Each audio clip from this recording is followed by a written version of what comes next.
Hi friends, ನಮಸ್ತೆ. ಏನಿವತ್ತು sir ಜಿಮ್ಮಲ್ಲಿದ್ದಾರೆ ಅಂತ ನೀವು ಶಾಕ್ ಆಗ್ಬೋದು. ಹೌದು, ತುಂಬ ಗ್ಯಾಪ್ ಆದಮೇಲೆ ನಾನು ಜಿಮ್ಮಿಗೆ ಬರ್ತಾ ಇದ್ದೀನಿ. ಇವತ್ತು ಏನಕ್ಕೆ ಈ ಜಿಮ್ಮಲ್ಲಿ ಇದ್ದೀನಿ ಅಂತಂದರೆ, ನಮ್ಮ ಬ್ರದರ್ ಅಂತಲೇ ಹೇಳ್ಬೋದು. ಹಾಗೆ ನನ್ನ ಫಿಟ್ನೆಸ್ ಟ್ರೈನರ್. ನಾನು ಇಲ್ಲಿ ಅನ್ನಪೂರ್ಣೇಶ್ವರಿ ನಗರದಲ್ಲಿ ವರ್ಕ್ ಮಾಡ್ತಾ ಇದ್ದಾಗ ನನಗೆ ಪರಿಚಯದ ಒಬ್ಬ ವ್ಯಕ್ತಿ. ಮತ್ತು ನನ್ನ ಫಿಟ್ನೆಸ್ ಬಗ್ಗೆ ಇವ್ರ ಜಿಮ್ಮಲ್ಲಿ ನಾನು ವರ್ಕೌಟ್ ಮಾಡ್ತಾ ಇದ್ದಾಗ ನಮ್ಮ ಹಳೆ ಫೋಟೋಸ್ ಎಲ್ಲ ನೋಡಿದ್ದೀರಾ, ಎಷ್ಟು ಸ್ಲಿಮ್ ಆಗಿದ್ರಿ ಸರ್, ಈಗ ಯಾಕೆ ಈ ಥರ ಆಗಿದ್ದೀರ ಅಂತ ಸಮ್ ರೀಸನಿಂದ ಆ ಥರ ಆಗಿದೆ ಅಷ್ಟೇ. ಬಟ್ ಈಗ ಮತ್ತೆ ಆ ಟ್ರ್ಯಾಕಿಗೆ ಬರ್ತಾ ಇದ್ದೀನಿ. ಅದಕ್ಕೆ ಕಾರಣ ಮೇಯ್ನ್ ಆಗಿದ್ದು, ಮತ್ತೆ ನಾನು ಜಿಮ್ಮಿಗೆ ಬರೋಕ್ಕೆ ಕಾರಣ ಆಗಿದ್ದು ನನ್ನ ಜಿಮ್ ಕೋಚ್ ಅಥವಾ ನಮ್ಮ ಟ್ರೈನರ್, ಎಸ್ಪೆಷಲಿ ಬ್ರದರ್ ಅಂತಲೇ ಹೇಳ್ಬೋದು, ಡೆಲ್ಲಿ ರಾಜ್ ಅವರು. ಅಂದರೆ DR ಫಿಟ್ನೆಸ್ ನಾಗರಬಾವಿ. ಇತ್ತೀಚೆಗೆ ಥೈಲ್ಯಾಂಡಲ್ಲಿ ನಡೆದ ಒಂದು ಬಾಡಿ ಬಿಲ್ಡಿಂಗ್ ಕಾಂಪಿಟೇಷನಲ್ಲಿ ಏನು ಮಿಸ್ಟರ್ ಏಷ್ಯಾ ಅನ್ನೋ ಚಾಂಪಿಯನ್ಶಿಪ್ ಗೆದ್ಕೊಂಡು ಕರ್ನಾಟಕದಿಂದ ರೆಪ್ರೆಸೆಂಟ್ ಮಾಡಿ, ಇಂಡಿಯಾ ರೆಪ್ರೆಸೆಂಟ್ ಮಾಡಿ ಫಸ್ಟ್ ಪ್ಲೇಸ್ ಹೊಡೆದು ಮಿಸ್ಟರ್ ಏಷ್ಯಾನ ತೊಗೊಂಡಿದ್ದಾರೆ. ಹಾಗಾಗಿ ಅವ್ರನ್ನ ಒಂದು ಇಂಟರ್ವ್ಯೂ ಮಾಡಿ ನಿಮಗೊಂದು ಮೋಟಿವೇಶನ್, ಅಂದರೆ ಈ ಫಿಟ್ನೆಸ್ ಬಗ್ಗೆ ಆಗಿರ್ಬೋದು, ಬಾಡಿ ಬಿಲ್ಡಿಂಗ್ ಬಗ್ಗೆ ತುಂಬ ಜನ ನಿಮಗೂ ಕೇಳ್ತಾ ಇರ್ತೀರಿ, ಸರ್ ಈಗ ಫಿಸಿಕಲ್ ಫಿಟ್ನೆಸ್ಸಲ್ಲಿ ಬಾಡಿ ಚೆಸ್ಟ್ನ ಯಾವ ರೀತಿ ಇಂಪ್ರೂವ್ಮೆಂಟ್ ಮಾಡಬೇಕು, ಹೈಟ್ ಯಾವ ರೀತಿ ಇಂಪ್ರೂವ್ಮೆಂಟ್ ಮಾಡಬೇಕು, ಮತ್ತು ಫಿಟ್ನೆಸ್ ಬಗ್ಗೆ ತುಂಬ ಕ್ವಶನ್ಸ್ ಕೇಳ್ತಾ ಇರ್ತಾರೆ ನನಗೂ. ಅದ್ರ ಬಗ್ಗೆ ಈ ವ್ಯಕ್ತಿನ ಕೇಳಿದ್ರೆ ಇನ್ನೂ ಹೆಚ್ಚಿನ ಮಾಹಿತಿ ಸಿಗುತ್ತೆ ನಿಮಗೆ, ಮತ್ತೊಂದು ಒಳ್ಳೆ ಒಂದು ಮೋಟಿವೇಶನ್ ಸಿಗುತ್ತೆ, ಮತ್ತು ನಿಮಗೊಂದಷ್ಟು ಟಿಪ್ಸ್ ಸಿಗುತ್ತೆ ಫಿಸಿಕಲ್ ಫಿಟ್ನೆಸ್ ಬಗ್ಗೆ. ಅಂದರೆ ಈಗ ಫಿಟ್ನೆಸ್ ಅನ್ನೋದು ತುಂಬ ಇಂಪಾರ್ಟೆಂಟ್. ಯಾಕೆಂತಂದರೆ ಇತ್ತೀಚೆಗೆ ನಾವು ಫಿಟ್ನೆಸ್ನ ತುಂಬ ನೆಗ್ಲೆಕ್ಟ್ ಮಾಡ್ತಾ ಇದ್ದೀವಿ. ಈ ಸ್ಟ್ರೆಸ್ ಲೈಫಲ್ಲಿ, ಈ ಒಂದು ನಮ್ಮ ವೇಗದ ಪ್ರಪಂಚ, ನಾವು ಕೆಲಸ ಅಂತಂದರೆ ಫಿಟ್ನೆಸ್ ಬಗ್ಗೆ ಎಷ್ಟು ಗಮನ ಇರಬೇಕು, ಯಾಕೆ ಫಿಟ್ನೆಸ್ ಇಂಪಾರ್ಟೆಂಟು, ಮತ್ತು ಒಬ್ಬ ಬಾಡಿ ಬಿಲ್ಡಿಂಗ್ ಆಗಬೇಕು, ಬಾಡಿ ಬಿಲ್ಡಿಂಗ್ ಮಾಡಬೇಕು ಅಂದರೆ ಎಷ್ಟೆಲ್ಲ ಸಮಸ್ಯೆಗಳಿರುತ್ತೆ. ಮತ್ತು ಒಂದು ಆಸ್ ಎ ಓನರ್ ಅನ್ಬೋದು, 2-3 ಬ್ರಾಂಚ್ ಮಾಡ್ತಾ ಇದ್ದಾರೆ. ಈಗ ಫಸ್ಟು ಒಂದು ಸಣ್ಣ ಏನೂ ಇರಲಿಲ್ಲ ಅವ್ರ ಹತ್ರ. ಅಂದರೆ ಲೈಕ್ ತುಂಬ ಬಡತನದಲ್ಲಿ ಬೆಳೆದು ಏನೇನೋ ಕೆಲಸಗಳನ್ನೆಲ್ಲ ಮಾಡಿಕೊಂಡು ಈಗ ಪ್ರೆಸೆಂಟ್ 2 ಜಿಮ್ ಓನರ್ ಆಗಿದ್ದಾರೆ. ಆ ಒಂಥರ ಎಂಟರ್ಪ್ರಿನರ್ ಅಂತ ಹೇಳ್ಬೋದು. ಅದಕ್ಕೆಲ್ಲ ಯಾವ ರೀತಿ ಆಗಿದೆ ಅನ್ನೋದನ್ನ ನಿಮ್ಗೆ ತಿಳಿಸ್ಕೊಡೋಣ. ಇದರಿಂದ ನಿಮ್ಗೆ ಒಂದಷ್ಟು ಮೋಟಿವೇಶನ್ಸ್ ಸಿಗ್ಬೋದು, ಒಂದಷ್ಟು ಟಿಪ್ಸ್ ಸಿಗ್ಬೋದು, ಮತ್ತು ಒಂದಷ್ಟು ಇನ್ಫಾರ್ಮೇಷನ್ ಸಿಗ್ಬೋದು ಫಿಟ್ನೆಸ್ ಬಗ್ಗೆ. ಹಾಗಾಗಿ ಇಂಟ್ರೊಡ್ಯೂಸ್ ಮಾಡ್ತೀನಿ, my brother, my fitness coach Delhi Raj. Delhi, welcome to my channel. Thank you.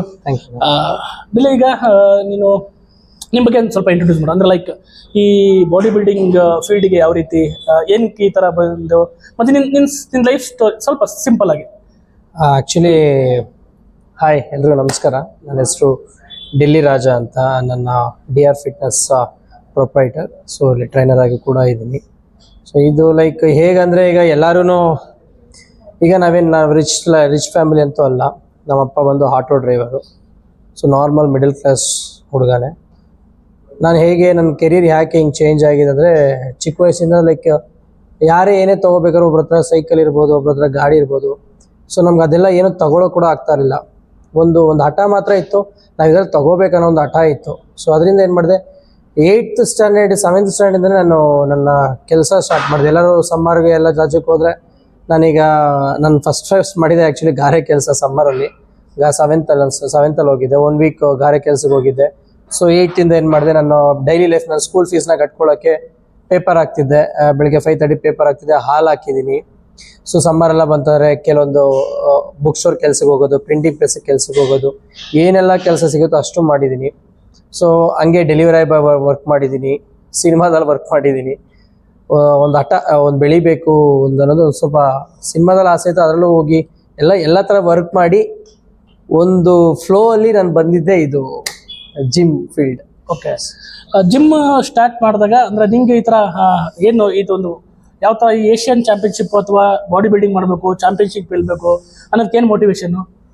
Actually motivation ಏನಂದರೆ ಮನೆ ಪರಿಸ್ಥಿತಿ. ನಾನು ಜಿಮ್ ಓಪನ್ ಮಾಡಿದಾಗ ನನಗೆ 23 ಇಯರ್ಸು. ಸೂಪರ್. 23 ಇಯರ್ಸ್ ಆ್ಯಕ್ಚುಲಿ ಸ್ವಂತ ಜಿಮ್ ಓಪನ್ ಮಾಡಿದಾಗ ನನಗೆ ಸಪೋರ್ಟ್ ಮಾಡಿದ್ದು ಬಂದ್ಬಿಟ್ಟು ಫಸ್ಟ್ ನನ್ನ ಗುರುಗಳಾದ ಧನಂಜಯ್ ಅಂತ. ಓಕೆ, ಅವ್ರದ್ದು ಬಂದ್ಬಿಟ್ಟು ಕೆಂಗೇರಿಯಲ್ಲಿ D ಫಿಟ್ನೆಸ್ ಅಂತ. ಸೊ ಅವರು ಇಂಟ್ರೆಸ್ಟ್ ಇಂದ ಮಾಡ್ಬೇಕಂದ್ರೆ ಅವರು ಪಾಪ ಇನಿಷಿಯಲ್ ಅವರೇ ನಂಗೆ ಸಪೋರ್ಟ್ ಮಾಡಿದ್ರು. ಸೊ ಇಲ್ಲ ನೀನ್ ಮಾಡು, ನಿನ್ ಕೈಲಿ ಆಗುತ್ತೆ ಅಂತ ಇನಿಷಿಯಲ್ ಸಪೋರ್ಟ್ ಮಾಡಿದ್ರು. ಆದ್ರೆ ಇಲ್ಲಿ ತನಕ ನಾನು ಏನು ಓದಿದೀಯ ನೀವು? ನಾನು ಡಿಗ್ರಿ ಮಾಡಿದ್ದೀನಿ, ನೈಟ್ ಕಾಲೇಜಲ್ಲಿ ಡಿಗ್ರಿ ಮಾಡಿದ್ದು. ಬೆಳಿಗ್ಗೆ ಎಲ್ಲ ವರ್ಕ್ ಮಾಡ್ತಿದ್ದೆ. ನೈಟ್ ಕಾಲೇಜ್ ಓದ್ಕೊಂಡು ಬೆಳಿಗ್ಗೆ ವರ್ಕ್ ಮಾಡಿದ್ದೆ. ಅದರಲ್ಲೂ ಅಷ್ಟೇ ನನ್ಗೆ ಒಂದು ಲೈಕ್ ಹೇಗಂದ್ರೆ, ನಾನು ಮಾರ್ನಿಂಗ್ 5:30ಗೆಲ್ಲ ನಾನು ವರ್ಕ್ ಸ್ಟಾರ್ಟ್ ಮಾಡ್ತಾ ಇದ್ದೆ.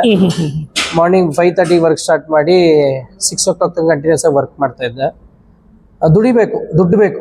ಹೌದು. ನನಗೆ ಏನ್ ಮಾಡಕ್ ರೆಡಿ, ನಂಗೆ ದುಡ್ಡು ಬೇಕು. ಬಟ್ ವರ್ಕ್ ಮಾತ್ರ ಮಾಡ್ತಿದ್ದೆ. ತಿರ್ಗಾ 6 to 9 ಕಾಲೇಜ್ ಹೋಗ್ತಿದ್ದೆ. ಅಗೇನ್ 9 to 3 ಮತ್ತೆ ನಾನು ಸ್ವಿಗ್ಗಿ ಮಾಡ್ತಿದ್ದೆ. ತಿರ್ಗಾ ಅಗೇನ್ ಮಾರ್ನಿಂಗ್ 7 o'clock ಮತ್ತೆ ಝೊಮ್ಯಾಟೊ. ಒಂದು 3 hours ಅಷ್ಟೇ ನಾನು ಮಲಗ್ತಿದ್ದು. ಆತರ ಡಿಗ್ರಿ ಕಾಲೇಜಲ್ಲಿ ವರ್ಕ್ ಮಾಡಿದೀನಿ. ಡೆಲಿವರಿ ಬಾಯ್ ಎಲ್ಲ ಕೆಲಸ ಮಾಡ್ಕೊಂಡು ಆತರ ಮಾಡಿ. ನಮ್ಮ ಅಣ್ಣ ಹೇಳಿದಾಗ ಮನೇಲಿ ಬಂದು ಮಾತಾಡಿದಾಗ ಯಾರು ಒಪ್ಲಿಲ್ಲ. ನಮ್ಮ ಅಣ್ಣನೂ ಒಪ್ಲಿಲ್ಲ, ನಮ್ಮ ಅಮ್ಮನೂ ಒಪ್ಲಿಲ್ಲ. ಬಟ್ ನಂಗೆ ಸಪೋರ್ಟ್ ಮಾಡಿದ್ ನಮ್ಮ ಅಪ್ಪ ಒಬ್ಬ. ಏನಂತ ಅಂದ್ರೆ 23 ವರ್ಷ ಅವ್ನು ಹೆಂಗ್ ಮಾಡ್ತಾನೆ, ಅಷ್ಟು ಲಕ್ಷ ಎಲ್ಲ ಸಾಲ ಮಾಡ್ಕೊಂಡು, ಕಷ್ಟ ಆಗಲ್ವಾ ಅಂತ ನಮ್ಮ ಅಣ್ಣ ನಮ್ಮ ಅಪ್ಪನ ಕೇಳಿದ. ನಮ್ಮಪ್ಪ ಇಲ್ಲ, ಅವ್ನು ಈ ವಯಸ್ಸಲ್ಲಿ ಅವ್ನು ಬಿದ್ರು ಎದೊಳ್ತಾನೆ, ಏನ್ 20-30 ಲಕ್ಷ ಸಾಲ ನಾನ್ ಕಟ್ತೀನಿ, ಬಡ್ಡಿ ಪರವಾಗಿಲ್ಲ ಅಂತ ಹೇಳಿ ರಿಸ್ಕ್ ತಗೊಳಕ್ಕೆ ನಮ್ಮಪ್ಪ. ನಮ್ಮ ಧೈರ್ಯ ಅಂದ್ರೆ ನಮ್ಮಪ್ಪ ಯಾವಲ್ಲ ಧೈರ್ಯ ಅಂದ್ರೆ ಅವರೇ ನನಗೆ. ಅವ್ರು ಏನಕ್ಕೂ ಬಗ್ಗಲ್ಲ, ಯಾವ್ದಕ್ಕೂ ಕುಗ್ಗಲ್ಲ, ಎಷ್ಟೇ ಬಂದ್ರೆ ಎದುರಿಸ್ಕೊಂಡು ನಿಲ್ತಾರ ಅವ್ರು. ಆತರ. ಹೌದು, ಖಂಡಿತ. ಯಾಕಂದ್ರೆ ಅಪ್ಪ ಬೆಂಬಲ ಕೊಟ್ರೆ ಏನ್ ಬೇಕಾದ್ರೂ ಮಾಡ್ಬೋದು. ಆತರ ನಮ್ ಡ್ಯಾಡಿ. ಯಾವಾಗ ಅವ್ರು ಒಬ್ರು ಇಲ್ಲ ಅಂದಿದ್ರೆ ನಾನು ಸಾಲ ಮಾಡ್ದೆ. ಮಾಡ್ದೆ. ಸೊ ಹಂಗೆ ಇಲ್ಲಿ ತನಕ ಬಂತು. ಏನಕ್ಕೆ ಬಾಡಿ ಬಿಲ್ಡಿಂಗ್ ಮಾಡಿತ್ತು ಈ ಲೆವೆಲ್ ಬಾಡಿ ಬಿಲ್ಡ್ ಮಾಡಕ್ ಆಗುತ್ತಾ? ಕಷ್ಟ ಇದೆ. ಯಾರು ಎಲ್ಲಾರು ಹೇಳ್ಬೋದು ನಾನು 3 months ರೆಡಿ ಮಾಡ್ಬಿಡ್ತೀನಿ, 90 days ಟ್ರಾನ್ಸ್ಫಾರ್ಮೇಶನ್ ಮಾಡ್ತೀನಿ ಅಂತ. ಅದು ಆಕ್ಚುಲಿ ಹಂಗ ಆಗಲ್ಲ. ನಿಮ್ಗೆ ಗೊತ್ತು, ನಮ್ಮ ಅಣ್ಣ ಸ್ವಲ್ಪ ಅವ್ನಿಗೆ ಸ್ವಲ್ಪ ಆಕ್ಸಿಡೆಂಟ್ ಆಗಿತ್ತು. ಈಗ ತಂದೆ ಕೂಡ ಎಕ್ಸ್ಪೈರ್ ಆಗಿದ್ರು. ಸೊ ಅವರು ಎಕ್ಸ್ಪೈರ್ ಆದ್ರು. ಎಲ್ಲ ಮನೆ ಕಂಪ್ಲೀಟ್ ಜವಾಬ್ದಾರಿ ನನ್ನ ಮೇಲೆ ಬಂತು. ಈಗ ಅಣ್ಣನು ಈಗ ಇಂಡಿಪೆಂಡೆಂಟ್ ಆಗಿ ಇನ್ನೊಂದು ಇಯರ್ ಬೇಕು. ಆಲ್ಮೋಸ್ಟ್ ಅಣ್ಣನು ರೆಡಿ ಆಗಿದ್ದೀನಿ. ಇನ್ನೊಂದು ಅಟ್ಲೀಸ್ಟ್ 1 year ಅವ್ನು ಇಂಡಿಪೆಂಡೆಂಟ್ ಆಗ್ತಾನೆ. ಅಲ್ಲಿ ತನಕ ಮನೆ ನಾನು ಚೆನ್ನಾಗಿ ನೋಡ್ಕೋಬೇಕಾದ್ರೆ ಇನ್ನ ನೆಕ್ಸ್ಟ್ ಸ್ಟೇಜ್ಗೆ ಹೋಗ್ಬೇಕು. ನನಗನ್ಸ್ದಾಗ ಯಾವ್ದೇ ಬಾಡಿ ಬಿಲ್ಡರ್ ಸ್ಟೇಜ್ ಹತ್ತಕ್ಕೆ ಅವ್ನು ಕಷ್ಟ ಪಡಲ್ಲ, ಅವ್ನು ಇಷ್ಟಪಟ್ಟೆ ಸ್ಟೇಜ್ ಹತ್ತ. ಅಂದ್ರೆ ನೀನ್ ಹೇಳೋದು ಯಾವ್ದೇ ಕೆಲಸ ಮಾಡೋ ಇಷ್ಟಪಟ್ಟು ಮಾಡೋ ಸಕ್ಸಸ್ ಪಕ್ಕ ಸಿಗುತ್ತೆ. ನಿನ್ಗೆ ಅದು ಅವ್ನ್ ಗೊತ್ತಿರುತ್ತೆ, ನಾನು ಇವಾಗ ನಾನು ಸ್ಟೇಜ್ ಹತ್ಬೇಕು, ನಾನು ಬಾಡಿ ಬಿಲ್ಡಿಂಗ್ ಮಾಡ್ಬೇಕು, ನಾನು ಗೆಲ್ತೀನೋ ಬಿಡ್ತೀನೋ ಗೊತ್ತಿಲ್ಲ, ಬಟ್ ನಾನು ಸ್ಟೇಜ್ ಹತ್ತ ಬಾಡಿ ಬಿಲ್ಡ್ ಮಾಡ್ಬೇಕಾದ್ರೆ ಅವ್ನ್ ಗೊತ್ತಿರುತ್ತೆ ನಾನು ಈ ತರ ಫುಡ್ ಕಂಟ್ರೋಲ್ ಮಾಡ್ಬೇಕಂತ. ಅವ್ನು ತಯಾರಾಗಿ ಹತ್ತಿರ್ತಾನೆ. ಅಯ್ಯೋ ನಾನು ಹಿಂಗೆಲ್ಲ ಮಾಡ್ಬೇಕಲ್ಲ, ಅವ್ನು ಕಷ್ಟಪಟ್ಟು ಅಂತಿರಲ್ಲ, ಅವ್ನು ಡಿಸೈಡ್ ಆಗೇ ಬಂದಿರ್ತಾನಲ್ಲಿ. ಅವಾಗಲೇ ಅವ್ನು ಹತ್ತಕ್ಕಾಗದು. ಇವ್ರ ಡೆಲ್ಲಿ ಹೇಳ್ತಾರೆ ಕೆಲವರು ಈ ಪ್ರೋಟೀನ್ ಎಲ್ಲ ತಗೊಳೋದು. ಬಟ್ ಎಷ್ಟೋ ಜನಕ್ಕೆ ಪ್ರೋಟೀನ್ ಅಂದ್ರೆ ಏನೋ ದೊಡ್ಡ ಏನೋ ತಗೊಂಡ್ಬಿಡ್ತೀವಿ ಅನ್ನೋದು. ಬಟ್ ಪ್ರೋಟೀನ್ ಬಗ್ಗೆ ತುಂಬಾ ಜನಕ್ಕೆ ನಮ್ಗೆ ಎಷ್ಟೋ ಹುಡುಗರು ಗೊತ್ತಿರಲ್ಲ.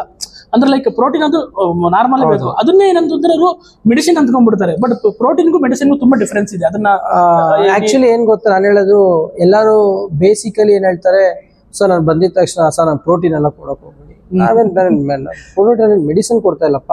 ನಾನು ಪ್ರೋಟೀನ್ ಅನ್ನೋದು ನಾವು ಏನ್ ಹೇಳ್ತೀವಿ, ಅವ್ರ ಪ್ರೋಟೀನ್ ಅನ್ನು ಹೇಳತ್ತಂಗ ಅವ್ರು ಅರ್ಥ ಮಾಡ್ಕೊಳ್ಳಲ್ಲ. ಯಾಕಂದ್ರೆ ಪ್ರೋಟೀನ್ ಅಂದ್ರೆ ಪ್ರೋಟೀನ್ ಪೌಡರ್ ಅಲ್ಲೇ ಸಿಗುತ್ತಂತಲ್ಲ, ನೀವು ತಿನ್ನೋ ಫುಡ್ ಅಲ್ಲೇ ಸಿಗುತ್ತೆ ಪ್ರೋಟೀನ್. ಎಗ್ ಅಲ್ಲಿ ಸಿಗುತ್ತೆ, ಚಿಕನ್ ಅಲ್ಲಿ ಸಿಗುತ್ತೆ, ಪನ್ನೀರ್ ಅಲ್ಲಿ ಸಿಗುತ್ತೆ, ಸೋಯಾ ಚಂಕ್ಸ್ ಸಿಗುತ್ತೆ. ಅದು ನಾವು ಹೇಳಕ್ ಹೋಗ್ತೀವಿ, ಅವ್ರು ಸಡನ್ ಆಗಿ ಅವರು ಪ್ರೋಟೀನ್ ಅಂತ ಪೌಡರ್ ಅಂತ ತಗೋಬಹುದು. ಯಾವಾಗ ನಾವು ಅದನ್ನ ವೇ ಪ್ರೋಟೀನ್ ತಗೋಬೇಕು ಅಂತ ಹೇಳಿದಾಗ ಕೆಲವೊಂದು ಬ್ರ್ಯಾಂಡ್ಸ್ ಇರುತ್ತೆ, ಒಂದು ಕ್ವಾಲಿಟಿ ಪ್ರಾಡಕ್ಟ್ಸ್ ಇರುತ್ತೆ, ಅದನ್ನೇ ನಾವು ಯೂಸ್ ಮಾಡ್ಬೇಕು. ಈಗೇನೋ ಕಮ್ಮಿ ಸಿಗುತ್ತೆ ಅಂದ್ರೆ ಜನ ತಗೋತಾರೆ, ಅದ್ರ ಫೇಕ್ ಪ್ರಾಡಕ್ಟ್ಸ್ ಇರುತ್ತೆ. ಸೊ ಏನ್ ಮಾಡ್ತಾರೆ, ಅವ್ರು ಎಷ್ಟು ಯೂಸ್ ಮಾಡ್ಬೇಕು, ಎಷ್ಟು ನಾವು ಇಂಟೇಕ್ ಮಾಡ್ಬೇಕಂತ ಗೊತ್ತೆ, ಜಾಸ್ತಿ ಯೂಸ್ ಮಾಡ್ತಾರೆ.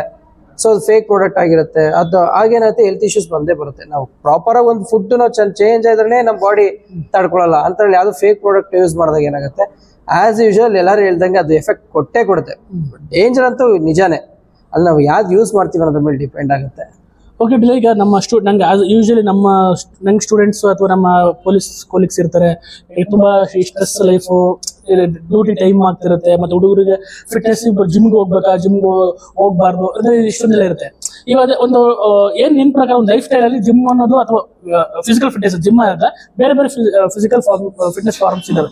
ಲೈಕ್ ನಿಮ್ ಪ್ರಕಾರ ಈ ಫಿಸಿಕಲ್ ಫಿಟ್ನೆಸ್ ಅನ್ನೋದು ಮನುಷ್ಯನ ಜೀವನದಲ್ಲಿ ಲೈಫ್ ಅಲ್ಲಿ ಎಷ್ಟು ಇಂಪಾರ್ಟೆಂಟ್, ಮತ್ತೆ ಏನಕ್ಕೆ ಎಲ್ಲರೂ ಈಗ ನಾವು ಊಟ ತಿಂಡಿ ಹೆಂಗ್ ಮಾಡ್ತೀವೋ ಅದೇ ತರ ಫಿಟ್ನೆಸ್ ಒಂದು ಲೈಫ್ ಸ್ಟೈಲ್ ಮಾಡ್ಕೋಬೇಕು.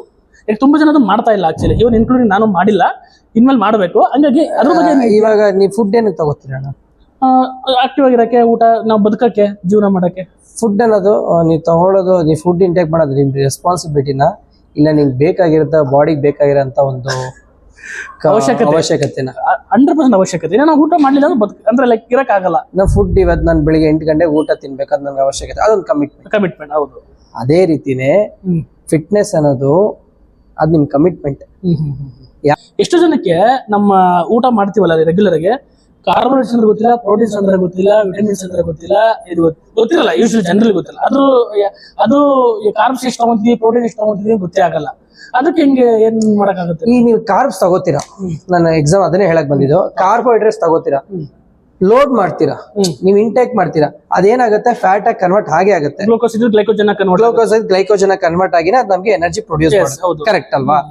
ಈಗ ನೀವು ತಗೋತೀರಾ, ಎನರ್ಜಿ ಪ್ರೊಡ್ಯೂಸ್ ಮಾಡ್ಬೇಕು, ಅದಕ್ಕೆ ನೀವು ಕೆಲಸ ಮಾಡ್ಬೇಕು. ಈಗ ಏನ್ ಮಾಡ್ತಾರೆ, ಅದು ಸ್ಟೋರ್ ಆಗ್ತಿದೆ, ಗ್ಲೂಕೋಸ್ ಕನ್ವರ್ಟ್ ಆಗಿ ಏನಾಗುತ್ತೆ, ಅದು ನೆಕ್ಸ್ಟ್ ಏನಾಗುತ್ತೆ, ನೀವು ಕೆಲಸನೇ ಮಾಡದಾಗ ಏನಾಗುತ್ತೆ ಹೇಳಿ, ಅದು ನಿಮ್ ಫ್ಯಾಟ್ ಏನಾಗುತ್ತೆ ಲೋಡ್ ಆಗಿಲ್ಲ, ನೀವು ಬಾಡಿ ಕೊಲೆಸ್ಟ್ರಾಲ್ ಆಗೋದಾಗ್ಲಿ, ಫ್ಯಾಟ್ ಪರ್ಸೆಂಟೇಜ್ ಜಾಸ್ತಿ ಆಗೋದಾಗ್ಲಿ, ನಿಮ್ ಹೆಲ್ತ್ ಇಶ್ಯೂಸ್ ಬರೋದಾಗ್ಲಿ ಅವಾಗಲೇ ಸ್ಟಾರ್ಟ್ ಆಗೋದು. ಅಟ್ಲೀಸ್ಟ್ ಈಗ ಎಷ್ಟು ಅವರ್ ವರ್ಕೌಟ್ ಮಾಡ್ಬೇಕು ಒಬ್ಬ? ಆಯ್ತು, ನೀವು ಅಂದ್ರೆ ಜಿಮ್ ಪ್ರೊಫೆಷನಲಿಸ್ಟ್, ನೀವು ಟ್ರೈನರ್, ಮತ್ತೆ ನೀವು ಬಾಡಿ ಬಿಲ್ಡಿಂಗ್ ಮಾಡ್ತಿದ್ರ, ನಿಮ್ದು ಒಂದು 2-3 ಅವರ್ಸ್ ಇರುತ್ತೆ, ಇದು ಅದಕ್ಕೆ ಹೆಚ್ಚಿಗೆ ಆಗ್ಬೋದು. ಈಗ ನಂಗೆ ಅಷ್ಟು ಟೈಮ್ ಇಲ್ಲಪ್ಪ, ನಾನು ಫಿಟ್ನೆಸ್ ನಂಗೆ ಡ್ಯೂಟಿ ಮಾಡಬೇಕು, ನಂಗೆ ನೈಟ್ ಡ್ಯೂಟಿ ಇರುತ್ತೆ, ಮತ್ತೆ ಇನ್ನೊಬ್ರು IT ಪ್ರೊಫೆಷನಲ್ ಇರ್ತಾರೆ, ಇನ್ನೊಬ್ರು ಸ್ಟೂಡೆಂಟ್ಸ್ ಇರ್ತಾನೆ, ಅವರು ಐಡಿಯಲ್ ಆಗಿ ಎಷ್ಟು ಮಾಡಬೇಕು, ಮತ್ತೆ ಅದ್ರ ಯಾವ ತರ ಸಿಂಪಲ್ ಆಗಿ ಮಾಡ್ಬೋದಾ, ಜಿಮ್ಗೆ ಬರ್ಬೇಕಾ ಅನ್ನೋದು? ಇಲ್ಲ, ನಾನು ಅದನ್ನ ಹೇಳ್ತೀನಿ. ಈಗ ನೀವು ಪೊಲೀಸ್ ಡಿಪಾರ್ಟ್ಮೆಂಟ್ ಹೇಳ್ತೀರಿ, ನೀವು ಪೊಲೀಸ್, ನೀವು ಇನ್ಸ್ಪೆಕ್ಟರ್ ಅಲ್ವಾ, ನೀವು ಹೌದು. ಈಗ ನಿಮ್ ಲೈಫ್ ಸ್ಟೈಲ್ ತಗೊಳ್ಳೋಣ, ನೀವು ಯಾವ ಟೈಮಲ್ಲಿ ಎದ್ದೋಗ್ಬೇಕು ಅನ್ನೋದು ಗೊತ್ತಾಗಲ್ಲ, ಕರೆಕ್ಟಾ? ನಿಮ್ಗೆ ಯಾವ ಟೈಮ್ ಬೇಕಾದ್ರೂ ಫೋನ್ ಬರ್ಬೋದು, ನೀವು ರಾತ್ರಿನೇ ಎದ್ದೋಗ್ಬೇಕಾಗತ್ತೆ, ಯಾವ ಬೇಕಾದ್ರೂ ಎದ್ದೋಗುತ್ತೆ. ನಿಮ್ಗೆ ಏನಾಗತ್ತೆ ಪ್ರಾಬ್ಲಮ್ ಅಂದ್ರೆ, ನಿಮ್ಗೆ ಫಸ್ಟ್ ಅಫೆಕ್ಟ್ ಮಾಡ್ತಿರೋದು ಹೇಳಿ ನಿಮ್ ನಿದ್ದೆ, ಸ್ಲೀಪ್ ಸೈಕಲ್ ಅಫೆಕ್ಟ್ ಮಾಡಿದಾಗ ಏನಾಗುತ್ತೆ, ನಿಮ್ಮ ಹಾರ್ಮೋನ್ಸ್ ಇಂಬ್ಯಾಲೆನ್ಸ್ 100%. ಹೌದು ಪಾಪ. ನಾವೆಲ್ಲರೂ ಅನ್ಕೋತೀವಿ, ನಾನು ನಿಂಗೆ ಹೇಳ್ತೀನಿ ಅಂತಲ್ಲ, ತುಂಬಾ ಜನ ಅನ್ಕೋತಾರೆ, ತುಂಬಾ ಜನ ನಮ್ಮ ಇನ್ಸ್ಪೆಕ್ಟರ್ಸ್ಗಳು ತುಂಬಾ ಜನ ಯಾಕೆ ಎಷ್ಟೊಂದು ಜನ ಫಿಟ್ ಆಗಿಲ್ಲ ಅಂತ. ನಾನು ಅವ್ರು ಕೂಡ ಒಂದೇ ರೀಸನ್, ನೀವು ಅವ್ರ ಜಾಗದಲ್ಲಿ ನಿಂತ್ಕೊಂಡು ನೋಡಿ, ಕರೆಕ್ಟ್. ಫಿಟ್ ಆಗಿಲ್ಲ ಅಂತ ಕೆಲವ್ರು ಹೇಳ್ತಾರೆ ಗೊತ್ತಾ, ಯಾಕಂದ್ರೆ ನಾನು ಆಸ್ ಎ ನೀವು ಬ್ರದರ್ ಆಗಿ ನನ್ಗೆ ಗೊತ್ತು ನಿಮ್ ಪ್ರಾಬ್ಲಮ್ ಏನಂತ. ಹೌದು, ಫಿಟ್ ಆಗಿಲ್ಲ ಅಂತ ಹೇಳ್ತೀರ ಗೊತ್ತಾ, ಅವ್ರಿಗೆ ಸ್ಲೀಪ್ ಸೈಕಲ್ ಫಸ್ಟ್ ಪ್ರಾಪರ್ ಆಗಿರಲ್ಲ. ಹೌದು. ಏನೇ ಒಂದು ಕಮಿಟ್ಮೆಂಟ್ ಬಂತಾರೋ ಆಚೆ ನಿಂತಿರ್ತಾರೆ, ಬಿಸ್ಸ ನಿಂತಿರ್ತಾರೆ, ಫುಡ್ ಸರಿಯಾಗಿ ತಿನ್ನಲ್ಲ. ನಾನು ನೋಡ್ದಂಗೆ ಪಾಪ ಅವ್ರು ಯಾರು ಕರೆಕ್ಟಾಗಿ ಫುಡ್ ನ ಟೈಮ್ ಇಂಟೇಕ್ ಮಾಡಲ್ಲ. ಅವಾಗ ಹಾರ್ಮೋನ್ಸ್ ಇಂಬ್ಯಾಲೆನ್ಸ್ ಆಗಿ ಎಷ್ಟೋ ಜನ ಸ್ಟ್ರೆಸ್ಫುಲ್ ಲೈಫ್ ಹೋಗ್ತಾರೆ. ಹೌದು. ಅವಾಗ ಅವ್ರು ಹೆಂಗ್ ನಾವು ಬ್ಯಾಲೆನ್ಸ್ ಮಾಡ್ಬೇಕಂತ ನಾನು ಸಿಂಪಲ್ ಇವಾಗ ಅವ್ರು ಹೆಂಗ್ ಬ್ಯಾಲೆನ್ಸ್ ಮಾಡ್ಬೇಕು, ಮೈ ಕ್ವಶನ್ ಅದು ಅದೇ ಇದ್ದಿದ್ದು. ನೀವು ಹೇಗೆ ಬ್ಯಾಲೆನ್ಸ್ ಮಾಡ್ಬೇಕು, ಸಿಂಪಲ್ ಅಣ್ಣ. ನೀವು ರಾತ್ರಿ ಎದ್ದೋಗ್ತೀರಾ, ಎದ್ದೋದಾಗ ನೀವು ವರ್ಕ್ ಮಾಡ್ತೀರಾ, ಕರೆಕ್ಟಾ? ನಾನು ಹೇಳೋದು ಸ್ಲೀಪ್ ಸೈಕಲ್ ಏನ್ ಮಾಡಿ ಸ್ವಲ್ಪ ಇನ್ಕ್ರೀಸ್ ಮಾಡ್ಕೊಳ್ಳಿ.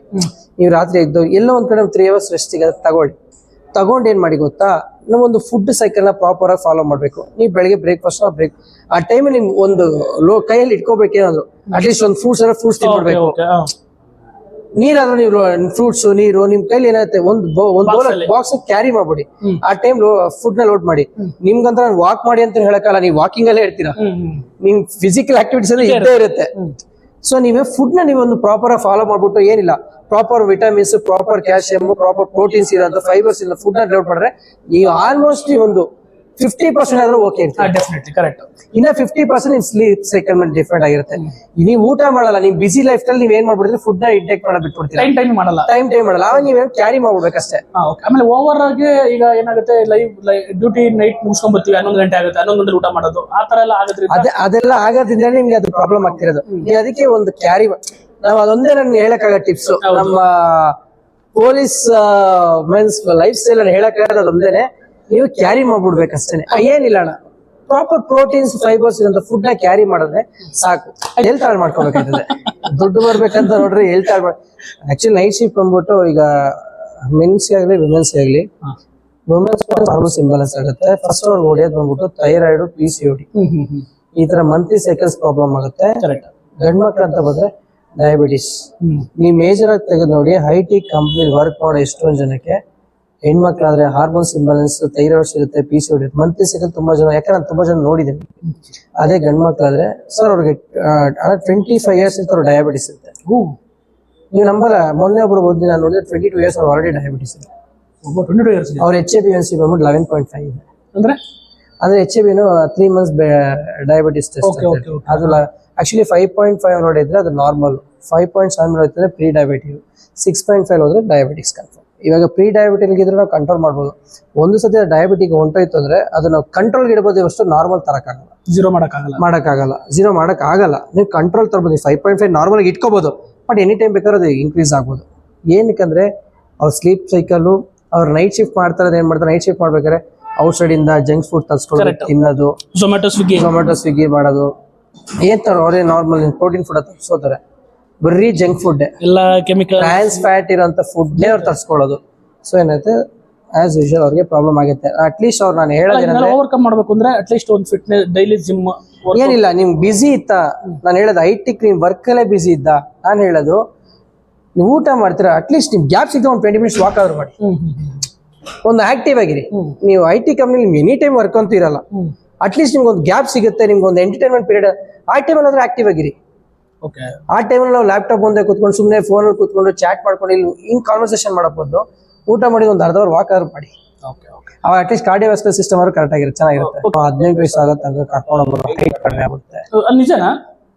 ಆಕ್ಚುಲಿ ಹೇಳ್ಬೇಕಾದ್ರೆ ಎಲ್ಲಾರ್ಗು ಅದು ಡಿಪೆಂಡ್ ಆಗಲ್ಲ. ಅದು ಈಗ ತಂದೆ ಜೆನೆಟಿಕ್ ತಾಯಿ ಜೆನೆಟಿಕ್ ಚೆನ್ನಾಗಿತ್ತಂದ್ರೆ ಏನು ಕಂಟ್ರೋಲ್ ಮಾಡಕ್ಕಾಗಲ್ಲ, ಹೈಟ್ ಆಗೇ ಆಗ್ತಾರೆ. ಈಗ ಕೆಲವರು ನೋಡಿ ತಂದೆನೂ ಕುಳ್ಳಕ್ಕಿರ್ತಾರೆ, ತಾಯಿನೂ ಕುಳ್ಳಕ್ಕಿರ್ತಾರೆ, ಮಗ ಹೈಟ್ ಇರ್ತಾರೆ. ಅವ್ರ ಜೆನೆಟಿಕ್ ಹಾರ್ಮೋನ್ಸ್ ಅಷ್ಟು ಚೆನ್ನಾಗಿ ಅವ್ರಿಗೆ ಸೆಲ್ಸ್ ಸಪೋರ್ಟ್ ಮಾಡಿರುತ್ತೆ. ಸೊ ಅವ್ರ ಗ್ರೋತ್ ಚೆನ್ನಾಗಿರುತ್ತೆ. ಏನಂದ್ರೆ ಈಗ ಆಲ್ಮೋಸ್ಟ್ ಎಲ್ಲರೂ ಸ್ಟಾರ್ಟ್ ಮಾಡ್ಬೋದು. ನಾನು ಹೇಳೋ ಮಕ್ಕಳಿಗೆ ನಾವು ಎಷ್ಟು ಸ್ಪೋರ್ಟ್ಸ್ ಆಕ್ಟಿವಿಟೀಸ್ ನಾವು ಕೊಟ್ಟಿರ್ತೀವೋ ಅಷ್ಟೇ ಕಾರ್ಡಿಯೋವಾಸ್ಕ್ಯುಲರ್ ಸಿಸ್ಟಮ್ ಚೆನ್ನಾಗಿರುತ್ತೆ. ನನಗೊಂದು ತುಂಬಾ ಜನ ಹುಡುಗರು ಕ್ವಶನ್ ಕೇಳ್ತಾ ಇರ್ತಾರೆ, ಸರ್ ನಂದು ಈಗ PUSA ಆಗ್ಬೇಕು ಅಂದ್ರೆ PC ಆಗ್ಬೇಕು ಅಂದ್ರೆ 168 ಸೆಂಟಿಮೀಟರ್ ಹೈಟ್ ಇರಬೇಕು. 168 ಇಲ್ಲ ಅಂತಂದ್ರೆ ಆಗಲ್ಲ, ಕ್ವಾಲಿಫೈ ಆಗಲ್ಲ ನಾವು. ಅದಕ್ಕೆ ಏನ್ ಮಾಡ್ತಿದ್ರೆ ಈಗ 167 ಬಾರ್ಡರ್ ಇರ್ತಾರೆ ಕೆಲವರು.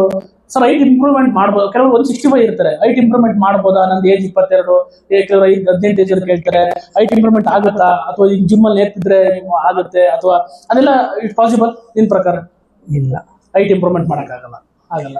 ಕೆಲವರು ಹೇಳ್ಬೋದೇನೋ, ಬಟ್ ನನ್ನ ಎಕ್ಸ್ಪೀರಿಯನ್ಸ್ ಪ್ರಕಾರ ನಾನು ಯಾರನ್ನೋ ಹೈಟ್ ಹೆಂಗ್ ಹೈಟ್ ಅಂದ್ರೆ ಏನ್ ಮಾಡಕ್ಕಾಗತ್ತೆ? ಅದೆಲ್ಲ ಬಾರ್ನ್ ಒಂದು 18 ಇಯರ್ಸ್ ತನಕ ಮ್ಯಾಕ್ಸ್ 21 ಇಯರ್ಸ್ ತನಕ ನಾವು ಬೆಳಿಬಹುದು. Max 18 last. ಅವ್ನು ಇನ್ನೂ ಜೆನೆಟಿಕ್ಸ್ ಚೆನ್ನಾಗಿದೆ, ಒಂದು 21 ಇಯರ್ಸ್ ತನಕ ಅವ್ನು ಬೆಳಿಬಹುದು. ಬಿಟ್ರೆ ನಾವು ಹೈಟ್ ಇಂಪ್ರೂವ್ ಎಲ್ಲ ಮಾಡಕ್ಕಾಗಲ್ಲ. ಕೆಲವ್ರು ಬರ್ತಾರೆ ಸರ್ ನಾನು ಹೈಟ್ ಏಜ್ ಆಲ್ರೆಡಿ ಆಗಿದೆ, ಹೆಂಗ್ ಹೈಟ್ ಆಗ್ತೀಯ? ಅದು ಬೋನ್, ಅದು ಬೆಳೆಯೋ ತನಕ ಅಷ್ಟೇ ಬೆಳೆಯುತ್ತದು. ಅದಾದ್ಮೇಲೆ ಅದು ಓಕೆ. ಇಲ್ಲಿ ಒಂದು ಕ್ವಶನ್ ತುಂಬಾ ಹುಡುಗರು ನನಗೆ ಕೇಳ್ತಾ ಇರ್ತಾರೆ, ಸರ್ ಚೆಸ್ಟ್ ಇಂಪ್ರೂವ್ಮೆಂಟ್ ಮಾಡ್ಬೋದಾ? ಯಾಕೆಂದ್ರೆ ಕೆಲವರು ತುಂಬಾ ವೀಕ್ ಇರ್ತಾರೆ. ಈಗ ನಮ್ದು ಫಿಸಿಕಲ್ ಸ್ಟ್ಯಾಂಡರ್ಡ್ ಇರುತ್ತೆ. ಈ PSA ಆಗ್ಬೇಕು, PC ಆಗ್ಬೇಕು ಅಂತಂದ್ರೆ ಅಂದ್ರೆ ಚೆಸ್ಟ್ ಇರಬೇಕು 85 ಇರಬೇಕು ಸೆಂಟಿಮೀಟರ್ ಇರಬೇಕು. ಮತ್ತೆ ಎಕ್ಸ್ಟೆಂಡ್ ಮಾಡಿದಾಗ 5 ಸೆಂಟಿಮೀಟರ್ ಎಕ್ಸ್ಟೆಂಡ್ ಮಾಡಬೇಕು. ಅಂದ್ರೆ ಎಷ್ಟೋ ಹುಡುಗರಿಗೆ ಬಾಡಿ ಇರುತ್ತೆ, ಅವರು ಎಕ್ಸ್ಟೆಂಡ್ ಮಾಡಕ್ಕೆ ಆಗಲ್ಲ. ಆಮೇಲೆ ಕೆಲವರು ತುಂಬಾ ತಿನ್ ಇರ್ತಾರೆ. ಆಕ್ಚುಲಿ ಅದು ಚೆಸ್ಟ್ ಇಂಪ್ರೂವ್ಮೆಂಟ್ ಮಾಡ್ಬೋದಾ ಒಂದು 3-4 ಮಂತ್ಸ್ ಅಲ್ಲಿ ಅಥವಾ 5 ಮಂತ್ಸ್ ಅಲ್ಲಿ ಇಂಪ್ರೂವ್ಮೆಂಟ್ ಆಗುತ್ತೆ? ಏನ್ ಟಿಪ್ಸ್ ಕೊಡ್ತೀಯ? Very important. ನೀನು ಏನೇನ್ ಮಾಡ್ಬೇಕು ಬೇಸಿಕ್ ಇಂದ, ಅಂದ್ರೆ ಲೈಕ್ ಏನು ಫಿಸಿಕಲ್ ಫಿಟ್ನೆಸ್ ಬಗ್ಗೆ ಗೊತ್ತಿಲ್ಲದವ್ರಿಗೆ ಹೆಂಗ್ ಮಾಡ್ಬೋದು, ಮತ್ತೆ ಚೆಸ್ಟ್ ಇಂಪ್ರೂವ್ಮೆಂಟ್ ಮಾಡಕ್ಕೆ ಮನೇಲಿ ಅಥವಾ ಜಿಮ್ ಅಲ್ಲಿ ಎರಡೂ ಕಡೆನೂ ಹೆಂಗ್ ವರ್ಕೌಟ್ ಮಾಡಿದ್ರೆ ಇಂಪ್ರೂವ್ಮೆಂಟ್ ಮಾಡಬಹುದು ಅಂತ ಒಂದು ಟಿಪ್ಸ್.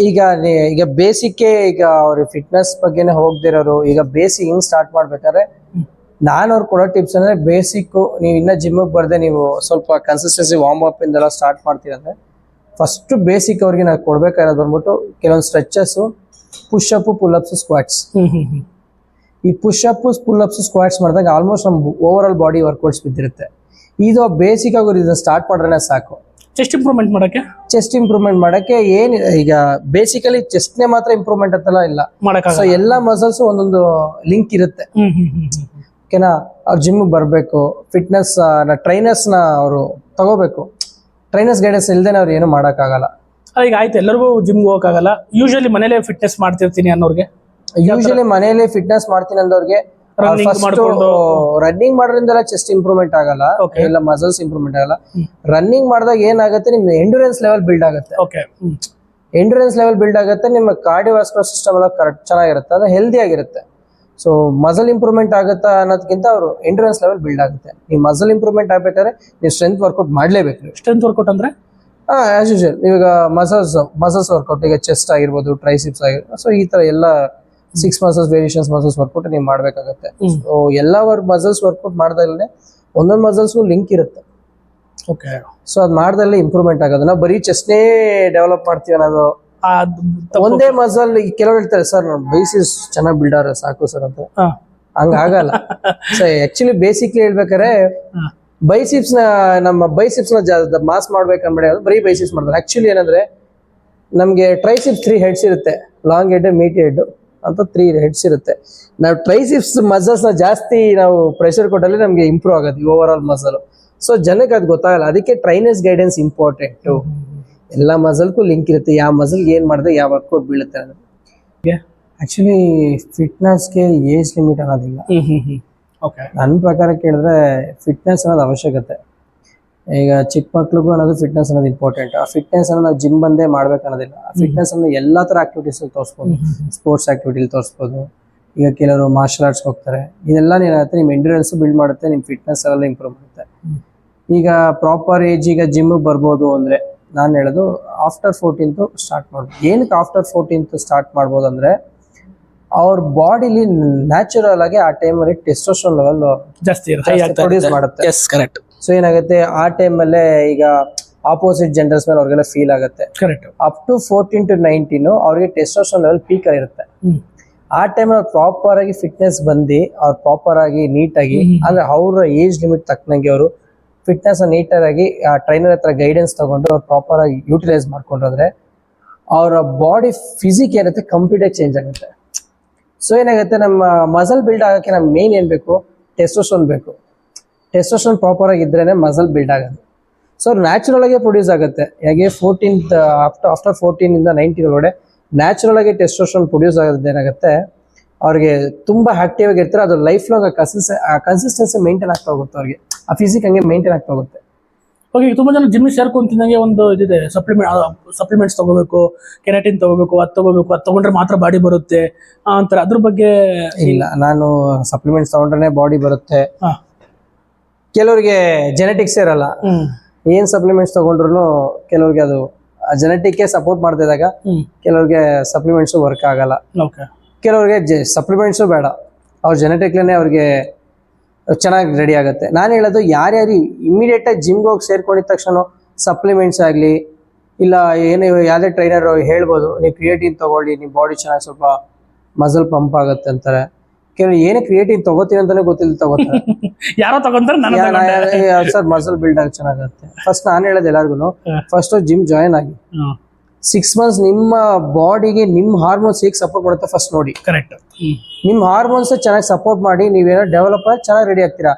ಬೇಕಾಗಿ ಸಪ್ಲಿಮೆಂಟ್ಸ್ ಅವಶ್ಯಕತೆ ಇಲ್ಲ ನಿಮ್ಗೆ. ನಿಮ್ ಮನೇಲಿ ನ್ಯಾಚುರಲ್ ಆಗಿ ನೀವು ನ್ಯಾಚುರಲ್ ಪ್ರೋಟೀನ್ಸ್ ತಗೊಳ್ಳಿ, ಎಗ್ ಅಲ್ಲಿ ತಗೊಳ್ಳಿ, ಚಿಕನ್ ಅಲ್ಲಿ ತಗೊಳ್ಳಿ, ಅದನ್ನ ನೀವು ಮೇಂಟೈನ್ ಮಾಡಿ. ಫಸ್ಟ್ 6 months ನಿಮ್ ಬಾಡಿ ಹೇಗೆ, ನಿಮ್ ಜೆನೆಟಿಕ್ಸ್ ಹೇಗೆ ರೆಡಿ ಆಗುತ್ತೆ ಫಸ್ಟ್ ಅದನ್ನ ನಾವು ಚೆಕ್ ಮಾಡ್ಬೇಕು. ನಮ್ ದೇಹ ನಮ್ಮ ಬಾಡಿ ಚೆಕ್ ಮಾಡ್ಬೇಕು. ನಮ್ಗೆ ಗೊತ್ತಿಲ್ದೇನೆ ನಾವು ನಮ್ಮ ಬಾಡಿನ ನಾವು ಚೆಕ್ ಮಾಡಿದೆ ನಾವೇನು ತಗೊಂಡಾಗ ಏನಾಗುತ್ತೆ, ಕೆಲವೊಂದು ಸಪೋರ್ಟ್ ಮಾಡ್ತಾ ಇದ್ದಾಗ ಏನಂತ ನಮ್ಗೆ ಅದು ಎಫೆಕ್ಟ್ ಹೊಡಿಯುತ್ತೆ. ಫಸ್ಟ್ ನಮ್ಮ ಬಾಡಿ ಬಗ್ಗೆ ನಾವು ತಿಳ್ಕೊಳಕ್ ಅದಕ್ಕೆ ಸ್ವಲ್ಪ ಟೈಮ್ ಬೇಕು. ಆ 6 months ಅಟ್ಲೀಸ್ಟ್ ಟೈಮ್ ಕೊಡಿ, ಹೇಗೆ ಇಂಪ್ರೂವ್ ಆಗುತ್ತೆ ನಾವು ನೋಡ್ಬೇಕು. ಆಮೇಲೆ ನಾವು ಅದನ್ನ ಡಿಸೈಡ್ ಮಾಡ್ಬೇಕು, ನಾವು ತಗೋಬೇಕಾ ತಗೋಬಾರ್ದಲ್ಲ ಆಮೇಲೆ ಡಿಸೈಡ್ ಮಾಡ್ಬೇಕು. ಹೋಗಿದ ತಕ್ಷಣ ಏಕ್ದಮ್ ಸರ್ ನನ್ ಪ್ರೋಟೀನ್ ಕೊಡಿ, ನನಗೆ ಸಪ್ಲಿಮೆಂಟ್ಸ್ ಕೊಡಿ ಅನ್ನೋದೆಲ್ಲ ಕೇಳಬಾರ್ದು, ಬೇಡ, ಅವಶ್ಯಕತೆ ಇಲ್ಲ. ಆಯ್ತು. ನನ್ನ ಪ್ರಕಾರ ಸರಿ, ನಿಮ್ ಪ್ರಕಾರ ಜಿಮ್ ಎಷ್ಟು ದಿನ ಮಾಡ್ಬೇಕು? ಎಷ್ಟು ದಿನ ಮಾಡ್ಬೇಕಂತಲ್ಲ, ನಾನು ಹೇಳೋದು ಅಟ್ಲೀಸ್ಟ್ ವೀಕ್ಲಿ 4 times ಆದ್ರೂ ಮಾಡಿ ಅಂತ. Okay, weekly 4 times. ಎಷ್ಟು ವರ್ಷ ಮಾಡ್ಬೇಕು? ನೀವು ಲೈಫ್ ಲಾಂಗ್ ಮಾಡಿದ್ರೆ ನೀವು ಹೆಲ್ತಿ ಆಗಿರಕ್ಕಾಗಲ್ಲ. ಇಷ್ಟೇ ವರ್ಷ ಅಂತಲ್ಲ, ಅದಕ್ಕೆ ಏಜ್ ಲಿಮಿಟ್ಸೇ ಇಲ್ಲ.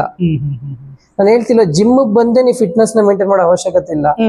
ನೀವು ಔಟ್ ಸೈಡ್ ನೀವು ಹೋಗಿ ಬೇರೆ ಆಕ್ಟಿವಿಟೀಸ್ ಮಾಡಿ, ನೀವು ಬ್ಯಾಡ್ಮಿಂಟನ್ ಆಡಿ, ಸ್ಪೋರ್ಟ್ಸ್ ಅಲ್ಲಿ ನೀವು ವಾಕ್ ಮಾಡಿ, ಸ್ವಲ್ಪ ಹೈ ಆಗಿ ವಾಕ್ ಮಾಡಿ, ಎಫಿಷಿಯನ್ಸ್ ಆಗಿ ವಾಕ್ ಮಾಡಿ, ಹೈ ಇಂಟೆನ್ಸಿಟಿ ವಾಕ್ ಮಾಡಿ, ರನ್ನಿಂಗ್ ಮಾಡಿ. ನೀವೇನಾದ್ರೆ ನಮ್ಮ ಬಾಡಿನ ಕರೆಕ್ಟ್ ಆಗಿ ಇಟ್ಕೊಳ್ಳೋಕೆ ಇಷ್ಟಿದ್ರೆ ಸಾಕು. ಅವ್ನು ಇನ್ನೊಂದು ಹೇಳ್ತಾರೆ, ಜಿಮ್ಮಿಗೆ ಬರ್ತಿದ್ದಂಗೆ ಬಾಡಿ ಎಲ್ಲ ಪಂಪ್ ಆಗ್ಬಿಡುತ್ತೆ, ನಿಮ್ ತರ ಆಗ್ಬಿಡ್ತೀವಿ, ನಂಗೆ ಇಷ್ಟ ಮಸಲ್ ಬರ್ತದೆ, ಅದೆಲ್ಲ ಸಾಧ್ಯನಾ? ಅದು ಎಸ್ಪೆಷಲಿ ಫೀಮೇಲ್ಗೆ. ಹುಡುಗಿರಿಗೆ ಏನಾಗುತ್ತೆ, ಜಿಮ್ಗೆ ಹೋಗ್ಬಿಡ್ತಿದ್ದಂಗೆ ಏನಾದ್ರು ವೆಯ್ಟ್ ಎತ್ತಿದಂಗೆ ನಾವು ಹುಡುಗರ ತರ ಆಗ್ಬಿಡ್ತೀವಿ ಅಂತ ಏನೇನೋ ಮಿಸ್ಕನ್ಸೆಪ್ಷನ್. ಇಲ್ಲ, ಆಕ್ಚುಲಿ ಏನ್ ಗೊತ್ತಾ, ಅದು ಕೆಲವ್ರಿಗೆ ಅದು ಫೀಲ್ ಆಗುತ್ತೆ ಅನ್ನೋದು ಎಲ್ಲರಿಗೂ ಅದು ಫೀಲ್ ಆಗುತ್ತೆ, ಎಲ್ಲಾ ಫೀಮೇಲ್ಸ್ ಅದು ಫೀಲ್ ಆಗುತ್ತೆ. ಆ ಕ್ಷಣ ಅವ್ರಿಗೆ ಏನ್ ಮಾಡಿ ವರ್ಕೌಟ್ ಮಾಡಿರ್ತಾರೋ ಆ ಮಸಲ್ ಪಂಪ್ ಆಗಿರುತ್ತೆ, ಆ ಟೈಮ್ ಅವ್ರಿಗೆ ಫೀಲ್ ಆಗುತ್ತೆ. ಸೊ ಎಲ್ಲೋ ಒಂದ್ ಕಡೆ ಚೇಂಜ್, ಅವ್ರಿಗೆ ಬಾಡಿ ಶೇಪ್ ಬರ್ತಾ ಇರುತ್ತೆ. ಆ ಬಾಡಿ ಶೇಪ್ ಬರ್ತಿರ್ತಾರೆ ಅನ್ಕೊಂಡು ಬಾಡಿ ಮಸಲ್ ಪಂಪ್ ಮಸಲ್ ಬಿಡಿ. ಇಲ್ಲ, ಅದು ಆಕ್ಚುಲಿ ಹೇಳ್ಬೇಕಾದ್ರೆ ಹೆಣ್ಮಕ್ಳಲ್ಲಿ ಈಸ್ಟ್ರೋಜನ್ ಲೆವೆಲ್ ಇರುತ್ತೆ, ಗಂಡ್ ಮಕ್ಳಲ್ಲಿ ಟೆಸ್ಟೋಸ್ಟೆರಾನ್ ಇರೋದ್ರಿಂದ ಮಸಲ್ ಬಿಲ್ಡಿಂಗ್ ಸಪೋರ್ಟ್ ಇರುತ್ತೆ. ಹೆಣ್ಮಕ್ಳಿಗೆ ಈಸ್ಟ್ರೋಜನ್ ಲೆವೆಲ್ ಇರೋದ್ರಿಂದ ನೀವು ಕನ್ಸಿಸ್ಟೆನ್ಸಿ ಮೇಂಟೈನ್ ಮಾಡಬೇಕು, ಫಿಸಿಕ್ ಫಿಟ್ ಆಗಿ ಇಟ್ಕೊಂಡು ಆಗ್ಬೋದು. ಮಸಲ್ ಪಂಪ್ ಆ ಫಿಟ್ನೆಸ್ ಅವ್ರು ಎನ್ಕೊಂಡ್ಬಿಡ್ತಾರೆ, ಮಸಲ್ ಬರ್ತಿದೆ. ಕೆಲವರಿಗೆ ಡೆವಲಪ್ ಆಗುತ್ತೆ, ಇಲ್ಲ ಅಂತ ಹೇಳಲ್ಲ, ಬಟ್ ಮೇಜರ್ಲಿ ಎಲ್ಲರಿಗೂ ಅದು ಆಗಲ್ಲ. ಬರ್ತೀವಂತ ಅನ್ಕೊಂಡಾಗ ಅದ್ರಲ್ಲಿರೋ ರಿಸ್ಕ್ ಫ್ಯಾಕ್ಟರ್ಸ್ ನ ತಿಳ್ಕೊಳ್ಳಿ. ಯಾಕಂದ್ರೆ ತುಂಬಾ ಜನಕ್ಕೆ ಇವಾಗ ನಾನು ಹಿಂಗ್ ರೆಡಿ ಆಗಿದ್ದೀನಿ, ನಂತರ ನಿಮ್ ತರ ನಾನು ಆಗ್ಬೇಕು ಸರ್, ನಿಮ್ ತರ ಆದ್ರೆ ಸಾಕು ಸರ್, ಈ ತರ ನಾವು ತುಂಬಾನೇ ಕಷ್ಟಪಟ್ಟಿರ್ತೀವಿ, ಬರ್ಬಿಟ್ಟು ನಿಮ್ ತರ ಆದ್ರೆ ಸಾಕು, ಈ ತರ ಆಗ್ಬಿಟ್ರೆ ಸಾಕು. ನಮ್ಗ ಸೆಕೆಂಡ್ ಅನ್ಸುತ್ತೆ, ಈ ತರ ನಾವ್ ಎಷ್ಟು ಸ್ಟ್ರಗಲ್ ಪಟ್ಟಿರ್ತೀವಿ, ಎಷ್ಟು ರಿಸ್ಕ್ ತಗೊಂಡಿರ್ತೀವಿ ಅಂತ. ಫಸ್ಟ್ ನಾನು ಎಲ್ಲರಿಗೂ ಹೇಳಿದೆ, ಯಾರು ಬಾಡಿ ಬಿಲ್ಡಿಂಗ್ ಮಾಡ್ತಾರಂದ್ರೆ ಫಸ್ಟ್ ಅದ್ರಲ್ಲಿರೋ ಡೀಟೇಲ್ ಆಗಿ ರಿಸ್ಕ್ ಫ್ಯಾಕ್ಟರ್ಸ್ ನ ತಿಳ್ಕೊಳ್ಳಿ. ಸುಮ್ನೆ ಒಬ್ರು ಬಾಡಿ ಬಿಲ್ಡಿಂಗ್ ಮಾಡ್ತೀನಿ ಅಂದ ತಕ್ಷಣ ಹೋಗಿ ನಾನು ಮಾಡ್ಬಿಡ್ತೀನಿ, ಆಕ್ಚುಲಿ ತಪ್ಪು. ನಿನಗೆ ಫಸ್ಟ್ ನಿನಗ ಇಂಟ್ರೆಸ್ಟ್ ಇರ್ಬೇಕು, ಅದು ತುಂಬಾ ರಿಸ್ಕ್ ಇದೆ. ಬಾಡಿ ಬಿಲ್ಡಿಂಗ್ ಅನ್ನೋದು ನಾವು ಕಾಸ್ಟ್ಲಿಯಸ್ಟ್ ಸ್ಪೋರ್ಟ್ಸ್ ಅಂತ ಇಟ್ಕೊಂಡ್ರು ತುಂಬಾ ರಿಸ್ಕ್ ಫ್ಯಾಕ್ಟರ್ ಕೂಡ ಇದೆ. ಓಕೆ, ತುಂಬಾ ದುಡ್ಡು ಖರ್ಚಾಗುತ್ತೆ. ದುಡ್ಡು ಖರ್ಚಾಗೋದಂತ ರಿಸ್ಕ್ ಇರುತ್ತಲ್ವಾ. ಓಕೆ, ಯಾವ ತರ risk ಅಂದ್ರೆ? ರಿಸ್ಕ್ ಅಂದ್ರೆ ಈಗ ಆಸ್ ಯೂಶುವಲ್ ಈಗ ಬಾಡಿ ಬಿಲ್ಡಿಂಗ್ ಅಂದ್ರೆ ಪ್ರೊಫೆಷನಲ್ ಮೇಂಟೈನ್ ಮಾಡ್ತಿದ್ರೆ ಕೆಲವೊಂದು ನಾವು ಯೂಸ್ ಮಾಡ್ಲೇಬೇಕಾಗುತ್ತೆ. ಸೊ ಯೂಸ್ ಮಾಡಿದಾಗ ಏನಾಗುತ್ತೆ, ಯಾವ ರೀತಿ ನಾವು ಅದನ್ನ ಯೂಸ್ ಮಾಡಬೇಕು, ಪ್ರಾಪರ್ ಪ್ರಾಪರ್ ವೇ ಯೂಸ್ ಮಾಡಬೇಕು, ಪ್ರಾಪರ್ ಗೈಡೆನ್ಸ್ ಯೂಸ್ ಮಾಡಬೇಕು, ಮೆಂಟರಿಂಗ್ ಚೆನ್ನಾಗಿರ್ಬೇಕು. ಇವಾಗ ಯಾರು ಪ್ರಾಪರ್ ಟ್ರೈನರ್ ಇರಬೇಕು, ಹೌದು, ಅವ್ರ ಎಕ್ಸ್ಪೀರಿಯನ್ಸ್ ಆಗಿರ್ಬೇಕು, ಅವ್ರ ಎಕ್ಸ್ಪೀರಿಯನ್ಸ್ ಆಗಿರ್ಬೇಕು. ಪ್ಲಸ್ ಲಾಂಗ್ ಟರ್ಮ್ ಅದನ್ನ ಯೂಸ್ ಮಾಡಬಾರ್ದು. ಬಾಡಿ ಬಿಲ್ಡಿಂಗ್ ನೀವು ಒಂದು ಸ್ಟೇಜ್ ಹತ್ತ ತನಕ ಅಷ್ಟೇನೆ, ಅದನ್ನ ಲೈಫ್ ಲಾಂಗ್ ಅದನ್ನ ಮೇಂಟೈನ್ ಮಾಡಿ ಲೈಫ್ ಲಾಂಗ್ 6 ಪ್ಯಾಕ್ ಮೇಂಟೈನ್ ಮಾಡಕ್ ಕಷ್ಟ ಇದೆ. ಮೇಂಟೈನ್ ಮಾಡಿ ಕೆಲವರು ಜೆನೆಟಿಕ್ಲಿ ಮೇಂಟೈನ್ ಮಾಡ್ತಾರೆ. ಓಕೆ, ಇವಾಗ ನಮ್ಗೆಲ್ಲ ಮೇಂಟೈನ್ ಆಗಲ್ಲ. 2 ಮಂತ್ಸ್ ಇದೆ. ಓಕೆ, ಅಂದ್ರೆ ಇವಾಗ ನಾನು ಆಕ್ಚುಲಿ ಡಯಟ್ ಅಲ್ಲಿ ಇದೀನಿ. ಬಾಡಿ ಬಿಲ್ಡಿಂಗ್ ಸ್ಟೇಜ್ ಹತ್ ಬಂದ್ರೆ 6 ಪ್ಯಾಕ್ ಯಾವಾಗ ಮಾಡ್ತೀವಿ? ಅದೇ ಹೇಳಲ್ವ, ಅದನ್ನ ಹೇಳಲ್ವ. ಈಗ ಸ್ಟೇಜ್ ಹತ್ ಬಂದೆ, ಬಟ್ ಆ ಕನ್ಸಿಸ್ಟೆನ್ಸಿ ಮೇಂಟೈನ್ ಮಾಡಕ್ಕೆ ನಾನು ಇವಾಗ್ಲೂ ಡಯಟ್ ಮಾಡ್ತೇನೆ. ಓಕೆ, ಡಯಟ್ ಅಂದ್ರೆ ನಾ ಕರೆಕ್ಟ್ ಆಗಿ ಪ್ರಾಪರ್ ಆಗಿ ಮಸಾಲಾ ಸ್ಪೈಸಸ್ ಇಲ್ಲ. ಓ, ಅದೇ ಏನು ಊಟ ಮಾಡ್ತೀವಿ? ಓಕೆ, ಡೈಲಿ ಒನ್ ಡೇ ನಲ್ಲಿ ಬೆಳಿಗ್ಗೆ ಒಂದು 60 gram oats, 4 almonds, protein, 1 orange ತಗೋತೀನಿ ಅಷ್ಟೇ. ಸೊ ಅಗೇನ್ ಮಧ್ಯಾಹ್ನ ಅಂತ ಬಂದ್ರೆ 200 gram rice, half KG chicken, ಒಂದು 3 to 4 ಎಗ್, ವೆಜಿಟೇಬಲ್ಸ್. ತಿರ್ಗಾ ಅಗೇನು ನಾನು ಒಂದು 6ಗೆಲ್ಲ ಮತ್ತೆ 5 to 6ಗೆ ಮತ್ತೆ ನಾನು ಡಿನ್ನರ್ ಮುಗಿಸ್ಬಿಡ್ತೀನಿ. ಮುಗಿಸ್ಬಿಡ್ತೀನಿ. 2 chapatis, again half KG chicken. ತಿರ್ಗಾ ಇವಾಗೆಲ್ಲ ಮತ್ತೆ ಮನೆಗೆ ಹೋದಾಗ ವೆಜಿಟೇಬಲ್ಸ್, ಸಲಾಡ್ಸ್. ಎಷ್ಟು ದಿನ ತಿನ್ಬೇಕು ಇದನ್ನೆಲ್ಲ? ನಾವು ಬಾಡಿ ಮೇಂಟೈನ್ ಮಾಡಿ ಕನ್ಸಿಸ್ಟೆನ್ಸಿ ಮೇಂಟೈನ್ ಮಾಡ್ತಾ ಇರ್ಬೇಕು. ಅಂದ್ರೆ ನೀವು ಚೀಟ್ ಮಾಡ್ಬೋದು, ಯಾವಾಗಲೂ ಒಂದ್ಸಲ ಲಾಂಗ್ ಟರ್ಮ್ ಡಯಟ್ ಚೀಟ್ ಮಾಡ್ಬೋದು. ಚೀಟ್ ಮಾಡಿದ್ರೆ ಆಕ್ಚುಲಿ ತುಂಬಾ ಒಳ್ಳೇದು. ಮೋಟಿವೇಶನ್ ಬರುತ್ತೆ. ನೆಕ್ಸ್ಟ್ ಮೋಟಿವೇಶನ್ ಅಂತಲ್ಲ, ಏನಾಗುತ್ತೆ ಚೀಟ್ ಮಾಡಿದಾಗ ಏನಾಗುತ್ತೆ, ನಿಮ್ ಫ್ಯಾಟ್ ಪರ್ಸೆಂಟೇಜ್ ಇನ್ಕ್ರೀಸ್ ಮಾಡುತ್ತೆ. ಫ್ಯಾಟ್ ಪರ್ಸೆಂಟೇಜ್ ಇನ್ಕ್ರೀಸ್ ಮಾಡಿದಾಗ ಏನಾಗುತ್ತೆ, ಕೆಲವು ಚೀಟ್ ಮೀಲ್ಸ್ ಮಾಡ್ಲೇಬಾರ್ದು ಅಂತಾರೆ. ಚೀಟ್ ಮೀಲ್ಸ್ ಆಕ್ಚುಲಿ ತುಂಬಾ ಒಳ್ಳೇದು. ಯಾವಾಗ ನೀವು ಲಾಂಗ್ ಟರ್ಮ್ ಅಲ್ಲಿ ಡಯಟ್ ಅಲ್ಲಿ ಮಾಡಿದಾಗ, ಯಾವಾಗ ಒಂದ್ಸಲಿ ಮಾಡಿದಾಗ ಇದು ತುಂಬಾ ಒಳ್ಳೇದು. ಏನಕ್ಕಂದ್ರೆ ನೀವು ಚೀಟ್ ಮೀಲ್ ಮಾಡಿದಾಗ ಏನಾಗುತ್ತೆ, ನೀವು ಫ್ಯಾಟ್ ಐಟಮ್ಸ್ ತಿಂದಿರ್ತೀರಾ, ಸ್ವಲ್ಪ ಫ್ಯಾಟ್ ಹೋಗಿ ಜಾಸ್ತಿ ಸ್ಟೋರ್ ಆಗುತ್ತೆ. ನೆಕ್ಸ್ಟ್ ಡೇ ನೀವು ವರ್ಕೌಟ್ ಮಾಡಿದಾಗ ಎನರ್ಜಿ ಜಾಸ್ತಿ ರಿಲೀಸ್ ಮಾಡಿದಾಗ ಅಂತ ನಿಮ್ಗೆ ಕ್ಯಾಲರೀಸ್ ಚೆನ್ನಾಗಿ ಬರ್ನ್ ಆಗುತ್ತೆ. ವಾರದಲ್ಲಿ ಒಂದಿನ ಡಯಟ್ ಮಾಡಿ ವಾರಲ್ಲ ಚೀಟ್ ಮಾಡೋದಲ್ಲ, ವಾರಲ್ಲ ಡಯಟ್ ಮಾಡಿ 15 days ಒನ್ಸ್ ಮಾಡ್ಬೋದು. ಓಕೆ, ಅಡ್ವಾಂಟೇಜಸ್ ಏನಿದೆ? ಓಕೆ, ಈಗ ಬಾಡಿ ಬಿಲ್ಡಿಂಗ್ ಅಡ್ವಾಂಟೇಜಸ್ ಏನಿದೆ? ಅಡ್ವಾಂಟೇಜಸ್ ಅಂದ್ರೆ ಅದು ಇವಾಗ ಬಾಡಿ ಬಿಲ್ಡರ್ ಒಬ್ಬ ಫಿಟ್ ಆಗಿದ್ದಾನೆ, ರೋಡಲ್ಲಿ ನಡ್ಕೊಂಡು ಹೋಗ್ತಾ ಇದ್ರೆ ಅಲ್ಲಿ 100 ಜನ ಹೋಗ್ತಾ ಇರ್ಲಿ, ಅಲ್ಲಿ ಒಂದು ಸೆಲೆಬ್ರಿಟೀಸ್ ಹೋಗ್ತಾ ಇರ್ಲಿ, ಸೆಲೆಬ್ರಿಟೀಸ್ ಪಕ್ಕ ಒಬ್ಬ ಬಾಡಿ ಬಿಲ್ಡರ್ ಹೋಗ್ಲಿ, ಟಕ್ಕಂತ ಎಲ್ಲ ಟರ್ನ್ ಆಗ್ತಾರೆ. ಅದು ಅವನೊಂದು ಅಟ್ರಾಕ್ಷನ್. ಅದು ಓಕೆ, ಅಡ್ವಾಂಟೇಜ್. ನಾವು ಇವ್ನಿಗೆ ಆಗ್ಬೇಕಂದ್ರೆ ಕೆಲವರು ಇನ್ಸ್ಪೈರ್ ಆಗ್ತಾರೆ. ಅಟ್ಲೀಸ್ಟ್ ಅದನ್ನ ನೋಡಿ 100 ಜನ ನಮ್ ಇವನ್ ತರ ಆಗಿದ್ರೆ ಅಟ್ಲೀಸ್ಟ್ ನಾವು ಫಿಟ್ನೆಸ್ ನ ಮೇಂಟೈನ್. ಇದು ಖಂಡಿತ. ಈಗ ನನಗೆ ಆಗಿದೆ. ನಂಗೆ ನಿಜ ನಿನ್ನ ಅವತ್ತು ನನ್ನ ಜಿಮ್ಮಲ್ಲಿ ನಾನು ಫಸ್ಟ್ ನಿಂದು ಇದು ನೋಡಿದ್ನಲ್ಲ, ನನಗೆ ನಿಜ ಶಾಕ್ ಆಯ್ತು. ನಾನು ಅಟ್ಲೀಸ್ಟ್ ಡೆಲ್ಲಿವರೆಗಾಗ್ಲಿಲ್ಲ ಫಿಟ್ನೆಸ್ ಮೇಂಟೈನ್ ಮಾಡ್ಬೇಕು ಅಂತ ಅವತ್ತಿಂದ ಕನ್ಸಿಸ್ಟೆನ್ಸಿ ಬರ್ತಾ ಇದ್ದೀನಿ. ಬರ್ತಾ ಇದ್ರೆ ನಾವು ಅವ್ರ ತರ ಆಗಿರೋದು ಅಟ್ಲೀಸ್ಟ್ ನಾವು ಹೆಲ್ತಿ ಆಗಿರೋಣ ಅಂತ ನಾವು 4 ಜನಕ್ಕೆ ಅದು ಮೋಟಿವೇಶನ್ ಸಿಗುತ್ತೆ. ಇವಾಗ ಆಸ್ ಎ ಟ್ರೈನರ್ ಆಗಿ ನಾವೇ ಫಿಟ್ ಆಗಿಲ್ಲ ಅಂದ್ರೆ ಬರೋರು ಹೆಂಗ್ ಮೋಟಿವೇಟ್? ಹೌದು, ಕರೆಕ್ಟ್. ನೀನು ನನಗೆ ಎಕ್ಸ್ಪೀರಿಯನ್ಸ್ ಆಗಿದೆ. ಯಾಕಂದ್ರೆ ನನಗೆ ಕೆಲವೊಂದು ಸಿಚುವೇಶನ್ ಹಂಗಿತ್ತು ಆ ಟೈಮಲ್ಲಿ, ಫ್ಯಾಮಿಲಿ ಇಶ್ಯೂಸ್ ಇಂದ ಆಗಿರ್ಬೋದು, ಕೆಲವೊಂದು ಸ್ಟ್ರೆಸ್ ಲೈಫ್ ಅಲ್ಲಿ ನಾನು ವರ್ಕೌಟ್ಸ್ ನ ಕಂಪ್ಲೀಟ್ ಆಗಿ ಬಿಟ್ಬಿಟ್ಟಿದ್ದೆ 3 years. ಯಾಕಂದ್ರೆ ನಿಮ್ಗೂ ಗೊತ್ತು ನನಗೆ ಸೊ ಅದಕ್ಕೆ ಆಮೇಲೆ ಹಿಂಗಿದ್ರೆ ಆಗಲ್ಲ ಅಂತ ನಾನು ಮತ್ತೆ ಎದ್ದು ಬಂದು ನಾನು ಮಾಡಿದ್ದು. ಯಾಕಂದ್ರೆ ನನಗೆ ತಿಳ್ಕೊಂಡೆ, ಇಲ್ಲ ನಾನು ಹಿಂಗಿದ್ರೆ ಅದು 4 ಜನ ಮೋಟಿವೇಶನ್ ಸಿಗಲ್ಲ. ಬೇಕಾದ್ರೆ ನೀವು ಅಪ್ಲೋಡ್ ಮಾಡಿ ಆ ಫೋಟೋನ, ನಂದು ಹಳೆ ಫೋಟೋ ಜನ ಗೊತ್ತಾಗಲಿ. ಯಾಕಂದ್ರೆ ಜನ ಮೋಟಿವೇಶನ್ ಈಗ ಏನಂದ್ರೆ ಜನ ನನ್ನ ಹತ್ರ ಬಂದು ಕೇಳ್ತಾರೆ, ಸರ್ ಏನ್ ಕನ್ಸಿಸ್ಟೆನ್ಸಿ, ಎಷ್ಟು ಅಂದ್ರೆ 4 months ಅಷ್ಟು ಡೆಡಿಕೇಟೆಡ್ ಆಗಿ ಮಾಡಿದೀರಾ? ಹೌದು, ಡೆಡಿಕೇಶನ್ ತುಂಬಾ ಇಂಪಾರ್ಟೆಂಟ್. ಯಾವುದೇ ಫೀಲ್ಡ್ ಆಗಿರ್ಲಿ, ಓದೋದ್ರಲ್ಲಾಗಿರ್ಬೋದು, ಬಾಡಿ ಬಿಲ್ಡಿಂಗ್ ಆಗಿರ್ಬೋದು, ಪ್ರೊಫೆಷನಲ್ ಆಗಿರ್ಬೋದು, ಡೆಡಿಕೇಶನ್ ಅಂದ್ರೆ ಏನು? ಯಾವ ತರ ಈಗ ಒಂದು ಗೋಲ್ ಅಚೀವ್ಮೆಂಟ್ ಮಾಡ್ಬೇಕು. ಈಗ ನೀನು ಬಾಡಿ ಬಿಲ್ಡಿಂಗ್ 3 months ಸ್ಟಾರ್ಟ್ ಮಾಡಿದೆ, ಇನಿಷಿಯಲ್ ಸ್ಟೇಜ್ ನಿಮಗೂ ಕಷ್ಟ ಆಗಿರುತ್ತೆ. ಬಾಡಿ ತಗೊಂತಿರಲ್ಲ, 3-4 years ಬ್ಯಾಕ್ ಆಗಿರುತ್ತೆ. ಬಾಡಿ ರೆಸ್ಪಾನ್ಸ್ ಮಾಡ್ತಿರಲ್ಲ.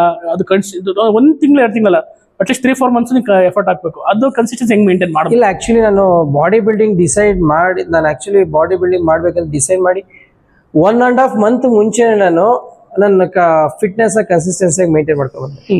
ಇಮಿಡಿಯೇಟ್ ನಾನು ಮೇ ಬಿ ಸಪ್ಲಿಮೆಂಟ್ಸ್ ಎಲ್ಲ ಯೂಸ್ ಮಾಡಿದ್ದು, ನಾನು ಡಿಸೈಡ್ ಯೂಸ್ ಮಾಡಿದ್ರು. ಬಿಫೋರ್ 1.5 month ನಾನು ಫಸ್ಟ್ ನಾನು ಲೈಟ್ ಆಗಿ ಫುಡ್ ನ ಕಂಟ್ರೋಲ್ ಮಾಡ್ಕೊಂಡೆ, ವರ್ಕೌಟ್ಸ್ ನ ಸ್ಟಾರ್ಟ್ ಮಾಡಿದೆ. ಸೊ ಏಕ್ದಮ್ ನಾನು ಸ್ಟಾರ್ಟ್ ಮಾಡಿಲ್ಲ, day by day as A basic ಆಗಿ ನಾನು ಬಂದಿದ್ದು. ಝೀರೋ ಇಂದ ನಾನು ಬಂದಿದ್ದು. ಫುಡ್ ನ ಸ್ವಲ್ಪ ಲೈಟ್ ಆಗಿ ಕಂಟ್ರೋಲ್ ಮಾಡ್ಕೊಂಡೆ. ಡೇ ಬೈ ಡೇ ನನ್ನ ವರ್ಕೌಟ್ ನ ಇನ್ಕ್ರೀಸ್ ಮಾಡ್ಕೊಂಡೆ. ಸೊ ನನ್ನ ಬಾಡಿಗೆ ಯಾವಾಗ ಅದು ಓಕೆ ಅನ್ಸೋ ಅವಾಗ ನಾನು ಸ್ಟಾರ್ಟ್ ಮಾಡಿದೆ. ಓಕೆ ಡೆಲ್ಲಿ, ತುಂಬಾ ಇನ್ಫಾರ್ಮೇಶನ್ ಕೊಟ್ಟೆ. ಈಗ ಸೆಕೆಂಡ್ ಬ್ರಾಂಚ್ ಬೇರೆ ಓಪನ್ ಮಾಡ್ತಿದ್ದೀನಿ. ಮತ್ತೆ ಏನು ವಾಟ್ ನೆಕ್ಸ್ಟ್ ಪ್ಲಾನ್ ಏನು? ಈಗ ಈಗ ಏನು ಮುಂದೆ ಇದು ಕಾಂಪಿಟೇಷನ್ಸ್ ಇದೆಯಾ ಅಥವಾ ಏನು ಮಾಡಬೇಕು ಅನ್ಕೊಂಡಿದ್ಯಾ? ಇಲ್ಲ, ಆಕ್ಚುಲಿ ನನ್ನ ನೆಕ್ಸ್ಟ್ ಪ್ಲಾನ್ ಇರೋದು ಬಂದ್ಬಿಟ್ಟು, ಈಗ ತುಂಬಾ ಜನ ಟ್ರೈನರ್ಸ್ಗೆ ನನ್ನ ಕಡೆಯಿಂದ ಏನ್ ಕೊಡ್ಬೋದು, ಅವ್ರಿಗೆ ನಾಲೆಜ್ ಆಗಿರ್ಬೋದು. ಈಗ ನೀವೀಗ ಚೆನ್ನೈಲಿ ಆಕ್ಚುಲಿ ಒಂದು ಮಸಲ್ ಮೆಂಟರ್ಸ್ ಅಂತ ಒಂದು ಟೀಮ್ ಇದೆ. ಓಕೆ, ಅಲ್ಲೇ ನಾನು ಕಂಪ್ಲೀಟ್ ನಾನು ಕೋಚಿಂಗ್, ಬಾಡಿ ಬಿಲ್ಡಿಂಗ್ ಕೋರ್ಸ್ ಆಗಿರೋದು ಎಲ್ಲ ಸರ್ಟಿಫಿಕೇಶನ್ ಮಾಡಿದ್ದೀನಿ ನೀನು? ಹೌದು, ನ್ಯೂಟ್ರಿಷನ್ಸ್ ಎಲ್ಲ ಸರ್ಟಿಫಿಕೇಶನ್ಸ್ ಅವ್ರ ಹತ್ರ ನಾನು ಮಾಡಿದೆ ಆಕ್ಚುಲಿ. ಸೊ ಈಗ ಅವ್ರೇನ್ ಮಾಡ್ತಿದ್ದಾರೆ, ಈಗ ಅವ್ರ ಹತ್ರ ಕಲ್ತಿ ಅಲ್ಲಿ ಕೋಚಿಂಗ್ ಎಲ್ಲ ಮಾಡಿದೀನಿ ನಾನು ಕೂಡ. ಓಕೆ, ಸೊ ಅವ್ರೇನ್ ಮಾಡ್ತಿದ್ರು, ಈಗ ಆ ಚೆನ್ನೈಲಿ ಅದು ದೊಡ್ಡ ಮಟ್ಟದಲ್ಲಿ ಸಕ್ಸಸ್ ಆಗಿರುವಂತ ಒಂದು ಮಸಲ್ ಮೆಂಟರ್ಸ್ ಟೀಮ್. ಓಕೆನಾ, ಅದೀಗ ನಮ್ಮ ಡಿಯರ್ ಫಿಟ್ನೆಸ್ ಟೀಮ್ ಜೊತೆ ಮರ್ಜ್ ಆಗ್ತಿದೆ. ಕೊಲಾಬ್ರೇಷನ್ ಮಾಡ್ತಾ ಇದಾರೆ. ಸೊ ಈಗ ನೆಕ್ಸ್ಟ್ May 18th ದೊಡ್ಡ ಮಟ್ಟದಲ್ಲಿ ನಮ್ಮ ಬೆಂಗಳೂರಲ್ಲಿ ಲಾಂಚ್ ಮಾಡ್ತಾ ಇದೀವಿ. ಸೊ ಅವತ್ತು ಬರೋ ಟ್ರೈನರ್ಸ್ಗೆಲ್ಲ ತುಂಬಾ ಯೂಸ್ಫುಲ್ ಆಗಿರ್ಲಿ ಅನ್ಬಿಟ್ಟು ಫ್ರೀ ವರ್ಕ್ಶಾಪ್ ಮಾಡ್ತಾ ಇದೀವಿ ವಿತ್ ಸರ್ಟಿಫಿಕೇಶನ್. ಯಾಕಂದ್ರೆ ತುಂಬಾ ಜನಕ್ಕೆ ಈಗಿನ ಟ್ರೈನರ್ಸ್ಗೆ ತುಂಬ ಬೆನಿಫಿಟ್ಸ್ ಇರಬೇಕು. ಎಲ್ಲ ಟ್ರೈನರ್ಸ್ ವರ್ಕ್ ಮಾಡ್ತಾರೆ, ಬಟ್ ಎಷ್ಟು ಜನ ನಾಲೆಜಬಲ್ ವರ್ಕ್ ಮಾಡ್ತಿದ್ದಾರೆ ಅನ್ನೋದು ಮ್ಯಾಟರ್ ಆಗುತ್ತೆ. ಸೊ ಯಾಕಂದ್ರೆ ನಾವು ಒಂದು ಕ್ಲೈಂಟ್ಸ್ ನ ಕರೆಕ್ಟ್ ಆಗಿ ಹ್ಯಾಂಡಲ್ ಮಾಡ್ಬೇಕಂದ್ರೆ ಅವರ ಹೆಲ್ತ್ ಇಶ್ಯೂಸ್, ಅವರ ಬ್ಲಡ್ ಪ್ರೊಫೈಲ್ಸ್ ಎಲ್ಲ ತಿಳ್ಕೊಳ್ಳೋಷ್ಟು ನಾಲೆಜ್ ಒಬ್ಬ ಟ್ರೈನರ್ ಇರಬೇಕು. ಹೌದು, ಈಗ ಡಾಕ್ಟರ್ ಎಷ್ಟು ಇಂಪಾರ್ಟೆಂಟೋ ಅಷ್ಟೇ ರೀತಿ ಟ್ರೈನರ್ ಕೂಡ ತುಂಬಾ ಇಂಪಾರ್ಟೆಂಟ್. ಹೌದು, ನೀವು ಏನೇ ಹಾಸ್ಪಿಟಲ್ ಡಾಕ್ಟರ್ ನೆಕ್ಸ್ಟ್ ಕಳ್ಸಿದ್ರೆ ಜಿಮ್ಗೆನೆ. ಸೊ ವರ್ಕೌಟ್ ಮಾಡಿ ಅಲ್ವಾ? ಸೊ ಅವ್ನಿಗೆ ಎಲ್ಲಾನು ಗೊತ್ತಿರಬೇಕು. ಒಂದು ಫಿಸಿಯೋಥೆರಪಿ ಇಂದ ಹಿಡಿದು, ಒಂದು ಬ್ಲಡ್ ಪ್ರೊಫೈಲ್ ಇಂದ ಹಿಡಿದು, ಒಂದು ನ್ಯೂಟ್ರಿಷನ್ ಇಂದ ಹಿಡಿದು, ಒಬ್ರು ಡಯಾಬಿಟಿಸ್ ಪೇಷಂಟ್ ಇರ್ತಾರೆ, ಹಾರ್ಟ್ ಪೇಷಂಟ್ಸ್ ಇರ್ತಾರೆ, PCOD ಪೇಷಂಟ್ಸ್ ಇರ್ತಾರೆ, ಥೈರಾಯ್ಡ್ ಪೇಷಂಟ್ಸ್ ಇರ್ತಾರೆ. ಸೊ ಈ ಎಲ್ಲದಕ್ಕೂ ನಾವು ಹೇಗೆ ನಾವು ಕೋಚ್ ಮಾಡಬೇಕು. ಒಬ್ಬರಿಗೆ ನೀ ಇಂಜುರೀಸ್ ಇರುತ್ತೆ, ಆರ್ಥೋಪೆಡಿಕ್ ಪ್ರಾಬ್ಲಮ್ಸ್ ಇರುತ್ತೆ, ಇದೆಲ್ಲಾನು ಅವ್ರಿಗೆ ಗೊತ್ತಿರಬೇಕು. ಸೊ ನಾವು ಫಸ್ಟ್ ಟೈಮು ಇದರಲ್ಲಿ ಒಂದು ಕೋರ್ಸ್ನ ನಾವು May 18th ಫ್ರೀ ವರ್ಕ್ಶಾಪ್ ಆಗಿ ವಿತ್ ಸರ್ಟಿಫಿಕೇಶನ್ ಫಸ್ಟ್ 100 ಮೆಂಬರ್ಸ್ಗೆ ನಾವು ಲಾಂಚ್ ಮಾಡ್ತಾ ಇದ್ದೀವಿ. ಓಕೆ, ಸೂಪರ್, ಒಳ್ಳೇದಾಗಲಿ. ಸೊ ನಿಮಗೆ ಗೊತ್ತಾಗುತ್ತೆ, ಅದ್ರ ಡೀಟೇಲ್ಸ್ ನಾನು ಎಲ್ಲ ಅಪ್ಡೇಟ್ ಮಾಡ್ತೀನಿ. ಓಕೆ, ತೊಂದರೆ ಇಲ್ಲ. ಓಕೆ ಡೆಲ್ಲಿ, ಈಗ ಮತ್ತೆ ನಮ್ಮ ಯಾರಾದರೂ ಪೊಲೀಸ್ನವ್ರು ಬಂದರೆ ಎಸ್ಪೆಷಲಿ ಕರೆಕ್ಟಾಗಿ ಡಿಸ್ಕೌಂಟ್ ಕೊಟ್ಟು ನಮ್ಮ ಫಿಟ್ನೆಸ್ಸಿಗೆ ಬರೋಕ್ಕೆ ಅವ್ರಿಗೆ ಮೋಟಿವೇಶನ್ ಮಾಡಿ ಅವ್ರಿಗೆ ಬಂದರೆ ನೀನು ಫಿಟ್ನೆಸ್ ಗೈಡ್ ಮಾಡಬೇಕು. ಖಂಡಿತ. ನಾನು ಆಕ್ಚುಲಿ ನಾನು ಆಲ್ಮೋಸ್ಟ್ ನಾನೇ ಟ್ರೈನ್ ಮಾಡ್ತಾ ಇದ್ದೀನಿ. ಅಲ್ಲ, ನನಗೆ ಹಿಂಸೆ ಆಲ್ಮೋಸ್ಟ್ ಡಿಪಿ ಆಗಿರ್ಬೋದು, ನಮ್ಮ ಪ್ರಕಾಶ್ ಆಲ್ಮೋಸ್ಟ್ ಬಂದಿ. ನೀನು ಅಷ್ಟೇ ಅಟ್ಲೀಸ್ಟ್ ನೀವು ಫೋನ್ ಮಾಡಿದ್ರೆ 17 ಅಣ್ಣ ಜಿಮ್ಮಿಗೆ ಬರೋಣ. ನಿಜ ನೀನು ಹೇಳಿದ್ದು ನನಗೆ ಅವಾಗ ಅನಿಸ್ತು, ಹೋಗ್ಬೇಕು ಅಂದಿದೆ. ಬಟ್ ಅದು ಯಾವ ಮೂಮೆಂಟ್ ಅಲ್ಲಿ ಇದಾಯ್ತು. ಬಟ್ ಸ್ಟಾರ್ಟ್ ಮಾಡಿದ್ದೀನಿ, ಇನ್ನೂ ತುಂಬಾ ಟೈಮ್ ಬೇಕು. ಬಟ್ ಸ್ಟಾರ್ಟಿಂಗ್ ಇನಿಷಿಯಲ್ ಇತ್ತು, ಬಟ್ ಸಮ್ ರೀಸನ್ಸ್ ನೀವು ಮತ್ತೆ ವರ್ಕ್ ಸ್ವಲ್ಪ ಬಿಸಿ ಆಗಿ. ಹೌದು, ಬಟ್ ಪ್ರಾಬ್ಲಮ್ ಅದೇನೆ. ಬಟ್ ಪ್ರಕಾಶ್ ಅಣ್ಣ ಅಷ್ಟೇ, ಹೊಟ್ಟೆ ಒಂದು ಸಣ್ಣ ಮಾಡಿಸ್ಬಿಟ್ಟು ಇಲ್ಲಿ ಸಾಕು. ಬಟ್ ಎಲ್ಲ ಇಂಟ್ರೆಸ್ಟ್ ಇದೆ ನಮ್ಮ ಹೇಳಲ್ಲ. ಯಾಕೆಂದ್ರೆ ನಾನು ನಿಂದು ಟ್ರೈನಿಂಗ್ ತಗೊಂಡು ನಾನು ನೋಡಿದ್ದೀನಲ್ಲ, ನನ್ಗೆ ಗೊತ್ತು ನಿನ್ ಬಗ್ಗೆ, ನಿನ್ ಕಾನ್ಫಿಡೆಂಟ್ ಬಗ್ಗೆ. ಹಾಗೆ ಯಾರಾದ್ರೂ ಬಂದ್ರೆ ಡೆಫಿನೆಟ್ಲಿ ಡೆಲ್ಲಿ ನಿಮ್ಗೆ ಗೈಡ್ ಮಾಡ್ತಾನೆ. ಮತ್ತೆ ಏನೇ ನಿಮ್ದು ರಿಲೇಟೆಡ್ ಟು ಫಿಟ್ನೆಸ್ ಆಗಿರ್ಬೋದು, ಮತ್ತೆ ಏನಾದ್ರು ನಿಮ್ಗೆ ಫಿಟ್ನೆಸ್ ಬಗ್ಗೆ ಡೌಟ್ಸ್ಗಳಿದ್ರೆ ಅಥವಾ ವರ್ಕೌಟ್ಸ್ ಬಗ್ಗೆ ಡೌಟ್ಸ್ಗಳಿದ್ರೆ ಖಂಡಿತ ನೀವು DR ಫಿಟ್ನೆಸ್ ನಾಗರಬಾವಿ ನೀವು ಬಂದು ಯಾವ ಬೇಕಾದ್ರೂ ಡೆಲ್ಲಿ ಕೇಳಿದ್ರೆ ಡೆಫಿನೆಟ್ಲಿ ನಿಮಗೆ ಗೈಡ್ ಮಾಡ್ತಾರೆ. ಮತ್ತೆ ಅದಕ್ಕೆ ಪ್ರಾಪರ್ ಆಗಿ ಒಂದು ಇದು ಹೇಳ್ತಾರೆ. ಮತ್ತೆ ನಮ್ಮ ಸ್ಟೂಡೆಂಟ್ಸ್ ಆಗಿರ್ಬೋದು, ಯಾರೇ ಆಗಿರ್ಬೋದು, ನೀವು ಬೇಕಾದ್ರೆ ಇಲ್ಲೇ ನಿಯರ್ ಸುತ್ತಮುತ್ತ ಇರೋರು ಬೇಕಾದ್ರೆ ಬಂದು ಜಾಯಿನ್ ಆಗಿ ನಿಮ್ಗೆ ತುಂಬಾ ಚೆನ್ನಾಗಿ ಗೈಡ್ ಮಾಡ್ತಾರೆ. ಅದಕ್ಕೆ ರಿಸಲ್ಟ್ಸ್ ನಿಮ್ಗೆ ಗೊತ್ತಾಗುತ್ತೆ.